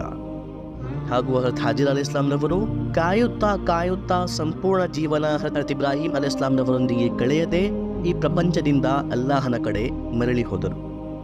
ಆದರೆ ಹಜರತ್ ಹಾಜಿರಾ ಆಗಲಿ, ಹಜರತ್ ಇಸ್ಮಾಯಿಲ್ ಆಗಲಿ, ಹಜರತ್ ಇಬ್ರಾಹಿಂ ಅಲೈಹಿಸ್ಸಲಾಂ ಯಾರಿಗೂ ಕೂಡ ಅಲ್ಲಾಹನಿಂದ ಯಾವುದೇ ಶಿಕಾಯತ್ ಇಲ್ಲ, ಯಾವುದೇ ದೂರು ಇಲ್ಲ. ಅವರು ಅಲ್ಲಾಹನ ಈ ಆದೇಶದಲ್ಲೇ, ಅಲ್ಲಾಹನ ಈ ಇಚ್ಛೆಯಲ್ಲೇ, ಅಲ್ಲಾಹನು ಬರೆದ ಈ ವಿಧಿಯಲ್ಲೇ ಸಂತೋಷವಾಗಿದ್ದರು. ಅಲ್ಲಾಹನು ನಮಗೂ ಕೂಡ ಇಂತಹ ಈಮಾನ್ ನೀಡಲಿ. ಇದೇ ರೀತಿ ಸಾಕಷ್ಟು ಬಾರಿ ಹಜರತ್ ಇಬ್ರಾಹಿಂ ಅಲೈಹಿಸ್ಸಲಾಂ ರವರು ಬಂದಿದ್ದರು. ಆದರೆ ಹಜರತ್ ಇಸ್ಮಾಯಿಲ್ ಅಲೈಹಿಸ್ಸಲಾಂ ರವರು ಮನೆಯಲ್ಲಿ ಇರುತ್ತಿರಲಿಲ್ಲ. ಒಂದು ದಿನ ಹಜರತ್ ಇಸ್ಮಾಯಿಲ್ ಅಲೈಹಿಸ್ಸಲಾಂ ರವರು ಕುರಿಗಳನ್ನು ಮೇಯಿಸಿ ತನ್ನ ಮನೆಗೆ ಮರಳಿದರು. ಅದೇ ಸಮಯ ಹಜರತ್ ಇಬ್ರಾಹಿಂ ಅಲೈಹಿಸ್ಸಲಾಂ ರವರು ಅವರ ಯೋಗಕ್ಷೇಮವನ್ನು ವಿಚಾರಿಸಲು ಬಂದಿದ್ದರು. ಹಲವಾರು ವರ್ಷಗಳ ನಂತರ ಇಬ್ಬರೂ ಭೇಟಿಯಾಗುತ್ತಿದ್ದರು. ಮೊದಲು ಕೆಲವು ಕ್ಷಣ ಇಬ್ಬರು ತಂದೆ ಮಗ ಒಬ್ಬರಿಗೊಬ್ಬರು ಎಚ್ಚರಿಕೆಯಿಂದ ನೋಡುತ್ತಿದ್ದರು. ನಂತರ ಪ್ರೀತಿಯಿಂದ ಪರಸ್ಪರ ಅಪ್ಪಿಕೊಂಡರು. ತಂದೆ ಹಜರತ್ ಇಬ್ರಾಹಿಂ ಅಲೈಹಿಸ್ಸಲಾಂ ರವರಿಗೆ ಬಹಳ ವಯಸ್ಸಾಗಿತ್ತು. ಹಜರತ್ ಇಸ್ಮಾಯಿಲ್ ಅಲೈಹಿಸ್ಸಲಾಂ ರವರು ಆ ಸಮಯದಲ್ಲಿ ಯೌವನದಲ್ಲಿದ್ದರು. ಮತ್ತು ಹಜರತ್ ಇಬ್ರಾಹಿಂ ಅಲೈಹಿಸ್ಸಲಾಂ ರವರಂತೆ ಜನರು ಹಜರತ್ ಇಸ್ಮಾಯಿಲ್ ಅಲೈಹಿಸ್ಸಲಾಂ ರವರ ಸೌಂದರ್ಯ ಮತ್ತು ಬುದ್ಧಿವಂತಿಕೆಯನ್ನು ಸಾಕಷ್ಟು ಹೊಗಳುತ್ತಿದ್ದರು. ನಂತರ ವೀಕ್ಷಕರೇ, ಇಬ್ಬರು ಸೇರಿ ಅಲ್ಲಾಹನ ಮನೆ ಕಾಬಾ ಕಟ್ಟಿದರು. ಕಾಬಾವನ್ನು ಭೂಮಿಯ ಮೇಲೆ ಮೊಟ್ಟಮೊದಲ ಬಾರಿ ಹಜರತ್ ಆದಮ್ ಅಲೈಹಿಸ್ಸಲಾಂ ರವರನ್ನು ಸೃಷ್ಟಿಸುವ ಮುಂಚೆ ಅಲ್ಲಾಹನ ಆದೇಶದಿಂದ ಮಲಾಯಿಕಗಳ ಮೂಲಕ ನಿರ್ಮಿಸಲಾಗಿತ್ತು. ಮಲಾಯಿಕರವರ ನಿರ್ಮಾಣದ ನಂತರ ಎರಡನೇ ಬಾರಿ ಹಜರತ್ ಆದಮ್ ಅಲೈಹಿಸ್ಸಲಾಂ ರವರು ಕಾಬಾವನ್ನು ನಿರ್ಮಿಸಿದರು. ಹಜರತ್ ಆದಮ್ ಅಲೈಹಿಸ್ಸಲಾಂ ರವರು ಸ್ವರ್ಗದಿಂದ ಭೂಮಿಗೆ ಇಳಿದ ನಂತರ ಮಾಡಿದ ಮೊಟ್ಟಮೊದಲ ಕಾರ್ಯ ಇದೇ ಬೈತುಲ್ಲಾವನ್ನು ಕಾಬಾವನ್ನು ನಿರ್ಮಿಸುವುದಾಗಿತ್ತು. ನಂತರ ಮೂರನೇ ಬಾರಿ ಹಜರತ್ ಆದಮ್ ಅಲೈಹಿಸ್ಸಲಾಂ ರವರ ಮಗರಾದ ಹಜರತ್ ಶೀಸ್ ಅಲೈಹಿಸ್ಸಲಾಂ ರವರು ಕಾಬಾವನ್ನು ನಿರ್ಮಿಸಿದರು. ನಂತರ ಹಜರತ್ ನೂಹ್ ಅಲೈಹಿಸ್ಸಲಾಂ ರವರ ಕಾಲದಲ್ಲಿ ಪಾಪಿಗಳ ಮೇಲೆ ಬಂದ ಪ್ರಳಯದಲ್ಲಿ ಕಾಬಾ ಕೂಡ ನಾಶವಾಗಿತ್ತು. ಚಂಡಮಾರುತ ಕೊನೆಗಾಣಿದ ನಂತರ ಅದರ ಅವಶೇಷಗಳು ಸಹ ನಾಶವಾಗಿದ್ದವು. ಆದರೆ ಭೂಮಿಯ ಒಳಗಿರುವ ಅಡಿಪಾಯ ಅಸ್ತಿತ್ವದಲ್ಲಿತ್ತು. ನಂತರ 4ನೇ ಬಾರಿ ಹಜರತ್ ಇಬ್ರಾಹಿಂ ಅಲೈಹಿಸ್ಸಲಾಂ ರವರನ್ನು ಅಲ್ಲಾಹನು ಕಾಬಾವನ್ನು ನಿರ್ಮಿಸುವ ಆದೇಶ ನೀಡಿದನು. ಅಲ್ಲಾಹನು ಹಜರತ್ ಇಬ್ರಾಹಿಂ ಅಲೈಹಿಸ್ಸಲಾಂ ರವರನ್ನು ಕಾಬಾದ ಮುಖ್ಯ ಸ್ಮಾರಕಗಳನ್ನು ಬಹಿರಂಗಪಡಿಸಿದನು. ಹಜರತ್ ಇಬ್ರಾಹಿಂ ಅಲೈಹಿಸ್ಸಲಾಂ ರವರು ಹೊಸದಾಗಿ ಕಾಬಾವನ್ನು ನಿರ್ಮಿಸಲಿಲ್ಲ. ಹೀಗಾಗಿಯೇ ಅಲ್ಲಾಹನು ಕುರಾನಿನಲ್ಲಿ ಹೇಳುತ್ತಾನೆ, ವಇದ್ ಯರ್ಫഉ ಇಬ್ರಾಹಿಮುಲ್ ಕವಾಯಿದ ಮಿನಲ್ ಬೈತ್. ಇದರ ಮಫ್ಹೂಮ್, ಆ ಸಮಯವನ್ನು ನೆನಪಿಸಿ, ಆಗ ಇಬ್ರಾಹಿಂ ಕಾಬಾದ ಮೂಲ ತತ್ವಗಳನ್ನು, ಆಧಾರಗಳನ್ನು, ಪರಿಷ್ಠಾಪನೆಗಳನ್ನು, ಆಸ್ತಿ ಭಾರಗಳನ್ನು ಏರಿಸಿದರು. ಇಲ್ಲಿ ಅಲ್ಲಾಹನು ಹಜರತ್ ಇಬ್ರಾಹಿಂ ಅಲೈಹಿಸ್ಸಲಾಂ ರವರು ಕಾಬಾವನ್ನು ಹೊಸದಾಗಿ ನಿರ್ಮಿಸಿದರು ಎಂದು ಹೇಳಲಿಲ್ಲ. ಹಾಗೂ ವೀಕ್ಷಕರೇ, ಹಜರತ್ ಇಬ್ರಾಹಿಂ ಅಲೈಹಿಸ್ಸಲಾಂ ರವರ ಕಾಲದಲ್ಲಿ ಹಜರತ್ ಇಬ್ರಾಹಿಂ ಅಲೈಹಿಸ್ಸಲಾಂ ರವರು ಹಜರತ್ ಹಾಜಿರಾ ಹಾಗೂ ಹಜರತ್ ಇಸ್ಮಾಯಿಲ್ ಅಲೈಹಿಸ್ಸಲಾಂ ರವರನ್ನು ಈ ಸಮಯದಲ್ಲಿ ಮಕ್ಕಾ ಇರುವ ಜಾಗದಲ್ಲಿ, ಕಾಬಾ ಇರುವ ಜಾಗದಲ್ಲಿ ಏಕಾಂಗಿಯಾಗಿ ಆ ಭಯಂಕರ ಮರುಭೂಮಿಯಲ್ಲಿ ಬಿಟ್ಟು ಬಂದಿದ್ದಾಗ ಕಾಬಾದ ಜಾಗ ಒಂದು ಗುಡ್ಡದ ರೂಪದಲ್ಲಿತ್ತು. ಹಾಗೂ ಹಜರತ್ ಹಾಜಿರಾ ಅಲೈಹಿಸ್ಸಲಾಂ ರವರು ಅದರ ನಿಖರವೇ ಒಂದು ಗುಡಿಸಲಿನ ರೂಪದಲ್ಲಿ ಮನೆ ಮಾಡಿಕೊಂಡಿದ್ದರು. ಹಾಗೂ ಜಂಜಂ ಜಲಪಾತವು ಕೂಡ ಅಲ್ಲಾಹನು ಅದರ ನಿಖರವೇ ಸೃಷ್ಟಿಸಿದ್ದನು. ಬುಖಾರಿ ಶರೀಫ್ನಲ್ಲಿ ಒಂದು ಹದೀಸ್ ಉಂಟು. ಹಜರತ್ ಇಸ್ಮಾಯಿಲ್ ಅಲೈಹಿಸ್ಸಲಾಂ ರವರು ಒಮ್ಮೆ ಮರದ ಕೆಳಗಡೆ ಕುಳಿತು ಬಾಣವನ್ನು ಮಾಡುತ್ತಿದ್ದರು. ಹಜರತ್ ಇಬ್ರಾಹಿಂ ಅಲೈಹಿಸ್ಸಲಾಂ ರವರನ್ನು ತನ್ನ ಕಡೆ ಬರುತ್ತಾ ನೋಡಿ ಗೌರವದಲ್ಲಿ ಎದ್ದು ನಿಂತರು. ಹಜರತ್ ಇಬ್ರಾಹಿಂ ಅಲೈಹಿಸ್ಸಲಾಂ ರವರು ಹಜರತ್ ಇಸ್ಮಾಯಿಲ್ ಅಲೈಹಿಸ್ಸಲಾಂ ರವರಿಂದ ಹೇಳಿದರು, ಅಲ್ಲಾಹನು ನನಗೆ ಒಂದು ಕೆಲಸವನ್ನು ಮಾಡುವ ಆದೇಶ ನೀಡಿದ್ದಾನೆ, ನೀನು ಅದರಲ್ಲಿ ನನ್ನ ಸಹಾಯ ಮಾಡುವೆಯಾ? ಇದಕ್ಕೆ ಹಜರತ್ ಇಸ್ಮಾಯಿಲ್ ಅಲೈಹಿಸ್ಸಲಾಂ ರವರು ಉತ್ತರಿಸಿದರು, ಅವಶ್ಯವಾಗಿ ಮಾಡುತ್ತೇನೆ. ನಂತರ ಹಜರತ್ ಇಬ್ರಾಹಿಂ ಅಲೈಹಿಸ್ಸಲಾಂ ರವರು ಆ ಗುಡ್ಡದ ಕಡೆ ಕೈ ಮಾಡಿ ಹೇಳಿದರು, ನನಗೆ ಇಲ್ಲಿ ಅಲ್ಲಾಹನ ಮನೆ ನಿರ್ಮಿಸುವ ಆದೇಶ ನೀಡಲಾಗಿದೆ. ನಂತರ ಇಬ್ಬರು ಸೇರಿ ಆ ದಿಬ್ಬವನ್ನು ಅಗೆದು ಅಲ್ಲಿಂದ ಮಣ್ಣನ್ನು ತೆಗೆದು ಹಾಕಿದರು. ಹಾಗೂ ಅಲ್ಲಿ ಬೈತುಲ್ಲಾದ ಕಾಬಾದ ಮೂಲ ತತ್ವಗಳು ಬಹಿರಂಗವಾದವು. ನಂತರ ಅದರ ಮೇಲೆ ಇಬ್ಬರು ಸೇರಿ ಗೋಡೆಗಳನ್ನು ನಿರ್ಮಿಸಲು ಪ್ರಾರಂಭಿಸಿದರು. ಹಜರತ್ ಇಸ್ಮಾಯಿಲ್ ಅಲೈಹಿಸ್ಸಲಾಂ ರವರು ದೂರದಿಂದ ಉತ್ತಮವಾದ ಕಲ್ಲುಗಳನ್ನು ಹೊತ್ತು ತರುತ್ತಿದ್ದರು. ಹಾಗೂ ಹಜರತ್ ಇಬ್ರಾಹಿಂ ಅಲೈಹಿಸ್ಸಲಾಂ ರವರು ಕಟ್ಟಡವನ್ನು ನಿರ್ಮಿಸುತ್ತಿದ್ದರು. ವೀಕ್ಷಕರೇ, ಹಜರತ್ ಇಬ್ರಾಹಿಂ ಅಲೈಹಿಸ್ಸಲಾಂ ರವರು ಒಂದು ಕಲ್ಲಿನ ಮೇಲೆ ನಿಂತು ಈ ನಿರ್ಮಾಣವನ್ನು ಕಟ್ಟುತ್ತಿದ್ದರು. ಆ ಕಲ್ಲನ್ನು ಮಕಾಮೆ ಇಬ್ರಾಹಿಂ ಎನ್ನುತ್ತಾರೆ. ಆ ಪವಿತ್ರ ಕಲ್ಲನ್ನು ನೀವು ಈಗ ಸ್ಕ್ರೀನ್ ಮೇಲೆ ನೋಡಬಹುದು. ಈ ಪವಿತ್ರ ಕಲ್ಲು ಇಂದಿಗೂ ಕಾಬಾದ ನಿಖರವೇ ಸುರಕ್ಷಿತವಾಗಿ ಇಡಲಾಗಿದೆ. ಈ ಕಲ್ಲಿನಲ್ಲಿ ಅಲ್ಲಾಹನು ಒಂದು ವಿಶೇಷತೆಯನ್ನು ಇಟ್ಟಿದ್ದನು. ಹಜರತ್ ಇಬ್ರಾಹಿಂ ಅಲೈಹಿಸ್ಸಲಾಂ ರವರ ನಿರ್ಮಾಣ ಎತ್ತರಕ್ಕೆ ಏರಿದಾಗ ಆ ಕಲ್ಲು ಕೂಡ ಹಜರತ್ ಇಬ್ರಾಹಿಂ ಅಲೈಹಿಸ್ಸಲಾಂ ರವರ ಸೌಲಭ್ಯಕ್ಕಾಗಿ ಎತ್ತರವಾಗುತ್ತಿತ್ತು. ಇದರಿಂದ ಹಜರತ್ ಇಬ್ರಾಹಿಂ ಅಲೈಹಿಸ್ಸಲಾಂ ರವರು ಕಾಬಾದ ಮೇಲ್ಭಾಗದ ನಿರ್ಮಾಣವನ್ನು ಸುಲಭವಾಗಿ ಮಾಡುತ್ತಿದ್ದರು. ಹಜರತ್ ಅನಸ್ ರದಿಯಲ್ಲಾಹು ತಆಲಾ ಅನ್ಹುರವರು ಹೇಳುತ್ತಾರೆ, ನಾನು ಮಕಾಮೆ ಇಬ್ರಾಹಿಂ ಮೇಲೆ, ಅರ್ಥಾತ್ ಈ ಕಲ್ಲಿನ ಮೇಲೆ ಹಜರತ್ ಇಬ್ರಾಹಿಂ ಅಲೈಹಿಸ್ಸಲಾಂ ರವರ ಪಾದಗಳ ನಕ್ಷೆಯನ್ನು ಕಂಡಿದ್ದೇನೆ. ನಂತರ ಜನರು ಆಶೀರ್ವಾದಕ್ಕಾಗಿ ಶ್ರದ್ಧೆಯಿಂದ ಅತ್ಯಂತ ಹೆಚ್ಚು ಸಂಖ್ಯೆಯಲ್ಲಿ ಮುಟ್ಟುವ ಕಾರಣ ಆ ನಕ್ಷೆಯು ಬಹುತೇಕ ಮರೆಯಾಗಿದೆ. ಬಹಳ ಫೇಡ್ ಆಗಿ ಇನ್ನೂ ಅದರ ಮೇಲೆ ಆ ಚಿಹ್ನೆಗಳು, ಹಜರತ್ ಇಬ್ರಾಹಿಂ ಅಲೈಹಿಸ್ಸಲಾಂ ರವರ ಪಾದಗಳ ಆ ನಕ್ಷೆಯು ಉಳಿದಿದೆ. ವೀಕ್ಷಕರೇ, ಈ ಕಾಬಾವನ್ನು ನಿರ್ಮಿಸುವಾಗ ಹಜರತ್ ಇಬ್ರಾಹಿಂ ಅಲೈಹಿಸ್ಸಲಾಂ ರವರ ವಯಸ್ಸು 100ಕ್ಕೂ ಹೆಚ್ಚಾಗಿತ್ತು. ಹಾಗೂ ಹಜರತ್ ಇಸ್ಮಾಯಿಲ್ ಅಲೈಹಿಸ್ಸಲಾಂ ರವರ ವಯಸ್ಸು 30 ಆಗಿತ್ತು. ಸೊ ವೀಕ್ಷಕರೇ, ಈ ರೀತಿ ಹಜರತ್ ಇಬ್ರಾಹಿಂ ಹಾಗೂ ಹಜರತ್ ಇಸ್ಮಾಯಿಲ್ ಅಲೈಹಿಸ್ಸಲಾಂ ರವರು ಅಲ್ಲಾಹನ ಆದೇಶದಿಂದ ಕಾಬಾದ ನಿರ್ಮಾಣ ಮಾಡಿದರು. ಕಾಬಾದ ನಿರ್ಮಾಣ ಪೂರ್ಣಗೊಳಿಸಿದ ನಂತರ ಹಜರತ್ ಇಬ್ರಾಹಿಂ ಅಲೈಹಿಸ್ಸಲಾಂ ರವರು ಅಲ್ಲಾಹನಿಂದ ಹೇಳಿದರು, ಓ ಸರ್ವಶಕ್ತನಾದ ಪ್ರಿಯ ಅಲ್ಲಾಹನೇ, ನಿನ್ನ ಆಜ್ಞೆ ಮತ್ತು ಅಪ್ಪಣೆಯಿಂದ ಕಾಬಾದ ನಿರ್ಮಾಣವನ್ನು ಪೂರ್ಣಗೊಳಿಸಿದ್ದೇನೆ. ನಂತರ ಅಲ್ಲಾಹನ ಕಡೆಯಿಂದ ಹಜರತ್ ಇಬ್ರಾಹಿಂ ಅಲೈಹಿಸ್ಸಲಾಂ ರವರಿಗೆ ಆದೇಶಿಸಲಾಯಿತು, ಓ ಇಬ್ರಾಹಿಂ, ಈಗ ಜನರಲ್ಲಿ ಈ ಮನೆಯ ಹಜ್ ಮಾಡುವ ಆದೇಶವನ್ನು ಘೋಷಿಸಿರಿ. ಹಜರತ್ ಇಬ್ರಾಹಿಂ ಅಲೈಹಿಸ್ಸಲಾಂರವರು ಹೇಳಿದರು, ಯಾ ಅಲ್ಲಾ, ದೂರ ದೂರ ಇಲ್ಲಿ ಯಾವುದೇ ಜನವಸತಿ ಇಲ್ಲ. ಜನರು ಇಲ್ಲಿಂದ ಮೈಲುಗಳಷ್ಟು ದೂರದಲ್ಲಿ ವಾಸಿಸುತ್ತಾರೆ. ಅಲ್ಲಿಯವರೆಗೆ ನನ್ನ ಧ್ವನಿ ಹೇಗೆ ತಲುಪಬಹುದು? ಇದಕ್ಕೆ ಅಲ್ಲಾಹನ ಕಡೆಯಿಂದ ಉತ್ತರಿಸಲಾಯಿತು, ಇಬ್ರಾಹಿಂ, ನಿಮ್ಮ ಧ್ವನಿಯು ಜನರಿಗೆ ಹೇಗೆ ತಲುಪುತ್ತದೆ ಎಂದು ನೀವು ಚಿಂತಿಸಬೇಕಾಗಿಲ್ಲ. ನಿಮ್ಮ ಏಕೈಕ ಕಾರ್ಯ ಬರೀ ಘೋಷಣೆ ಮಾಡುವುದು ಮತ್ತು ಎಲ್ಲ ಜನರಿಗೆ ಆ ಧ್ವನಿಯನ್ನು ತಲುಪಿಸುವುದು ನಮ್ಮ ಕಾರ್ಯ. ಅಲ್ಲಾಹನ ಕಡೆಯಿಂದ ಈ ಮಾತನ್ನು ಕೇಳಿ ಹಜರತ್ ಇಬ್ರಾಹಿಂ ಅಲೈಹಿಸ್ಸಲಾಂರವರಿಗೆ ಸಮಾಧಾನವಾಯಿತು. ನಂತರ ಹಜರತ್ ಇಬ್ರಾಹಿಂ ಅಲೈಹಿಸ್ಸಲಾಂರವರು ಸಫಾ ಬೆಟ್ಟದ ಪಕ್ಕದಲ್ಲಿರುವ ಅಬಿ ಉಬೈಸ್ ಎನ್ನುವ ಎತ್ತರವಾದ ಬೆಟ್ಟದ ತುದಿಯಲ್ಲಿ ಹತ್ತು ತನ್ನ 2 ಕಿವಿಗಳನ್ನು ಬೆರಳಿನಿಂದ ಮುಚ್ಚಿಕೊಂಡು ಅಲ್ಲಾಹ್ ಸುಬ್ಹಾನಹು ವ ತಆಲನ ಕಡೆಯಿಂದ ಆದೇಶಿಸಿದ ಪ್ರಕಾರ ಪ್ರಕಾಶವಾಗಿ ಜೋರಾಗಿ ಈ ರೀತಿ ಘೋಷಣೆ ಮಾಡಿದರು, ಯಾ ಅಯ್ಯುಹನ್ನಾಸ್ ಇನ್ನಲ್ಲಾಹ ತಆಲಾ ಕತಬ ಅಲೈಕುಮುಲ್ ಹಜ್. ಓ ಮಾನವರೇ, ನಿಶ್ಚಯವಾಗಿ ಅಲ್ಲಾಹನು ನಿಮ್ಮ ಮೇಲೆ ಹಜ್ಜನ್ನು ಕಡ್ಡಾಯಗೊಳಿಸಿದ್ದಾನೆ. ಫಅಜೀಬೂ ರಬ್ಬಕುಂ, ಹೀಗಾಗಿ ನಿಮ್ಮ ಪರಮಾತ್ಮನ ಆಹ್ವಾನವನ್ನು ಸ್ವೀಕರಿಸಿರಿ. ಇದೇ ರೀತಿ ಹಜರತ್ ಇಬ್ರಾಹಿಂ ಅಲೈಹಿಸ್ಸಲಾಂರವರು ಮಕಾಮೆ ಇಬ್ರಾಹಿಂ ಮೇಲೆ ಕೂಡ ನಿಂತು ಘೋಷಣೆ ಮಾಡಿದರು. ವೀಕ್ಷಕರೇ, ಹಜರತ್ ಇಬ್ರಾಹಿಂ ಅಲೈಹಿಸ್ಸಲಾಂರವರು ಅಲ್ಲಾಹನ ಆದೇಶದಿಂದ ಈ ಘೋಷಣೆ ಮಾಡಿದಾಗ ಹಜರತ್ ಇಬ್ರಾಹಿಂ ಅಲೈಹಿಸ್ಸಲಾಂರವರ ಧ್ವನಿಯು ಸಂಪೂರ್ಣ ಮಾನವ ಜಾತಿಗೆ ಕೇಳಿ ಬಂದಿದೆ. ವಾಸ್ತವಿಕವಾಗಿ ಆ ಸಮಯದಲ್ಲಿರುವ ಮನುಷ್ಯರ ಜನಜನಾಂಗದಲ್ಲಿ ಹುಟ್ಟುವ ಎಲ್ಲ ಮಾನವ ಜಾತಿಗೆ ಈ ಧ್ವನಿಯು ಕೇಳಿ ಬಂದಿದೆ. ಇದೇ ರೀತಿ ಆಕಾಶ ಲೋಕದ, ಭೂಮಿಯ ಲೋಕದ ಸಂಪೂರ್ಣ ಜೀವಿಗಳಿಗೆ, ಮಲಾಯಿಕಗಳಾಗಲಿ, ಜಿನ್ನಾತ್ಗಳಾಗಲಿ, ಮಾನವರಾಗಲಿ, ಪ್ರತಿ ಒಂದು ಜೀವಿಗೆ ಈ ಧ್ವನಿಯು ತಲುಪಿದೆ ವೀಕ್ಷಕರೇ. ಹಾಗೂ ಹದೀಸಿನಲ್ಲಿದೆ, ಆ ಸಮಯದಲ್ಲಿ ಈ ಧ್ವನಿಯನ್ನು ಕೇಳಿ ಲಬ್ಬೈಕ್ ಹೇಳಿದ ಪ್ರತಿಯೊಂದು ವ್ಯಕ್ತಿಗೆ ಹಜ್ ಮಾಡುವ ವರದಾನ, ಹಜ್ ಮಾಡುವ ಸೌಭಾಗ್ಯ ಸಿಕ್ಕೇ ಸಿಗುತ್ತದೆ.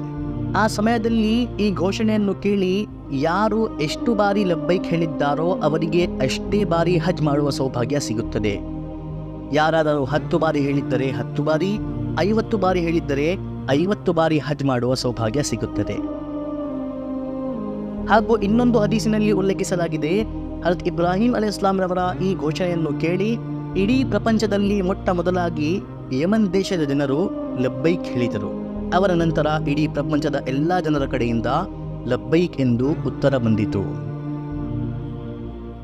ಕೆಲವು ರಿವಾಯತ್ಗಳುಂಟು, ಆ ಸಮಯದಲ್ಲಿ ಪ್ರಪಂಚದ ಪ್ರತಿಯೊಂದು ವಸ್ತು, ಗಿಡ ಮರಗಳು, ಬೆಟ್ಟ ಗುಡ್ಡಗಳು ಎಲ್ಲವೂ ಕೂಡ ಲಬ್ಬೈಕ್ ಅಲ್ಲಾಹುಮ್ಮ ಲಬ್ಬೈಕ್ ಎಂದು ಹಜರತ್ ಇಬ್ರಾಹಿಂ ಅಲೈಹಿಸ್ಸಲಾಂರವರ ಆ ಘೋಷಣೆಯನ್ನು ಉತ್ತರಿಸಿದ್ದಾರೆ.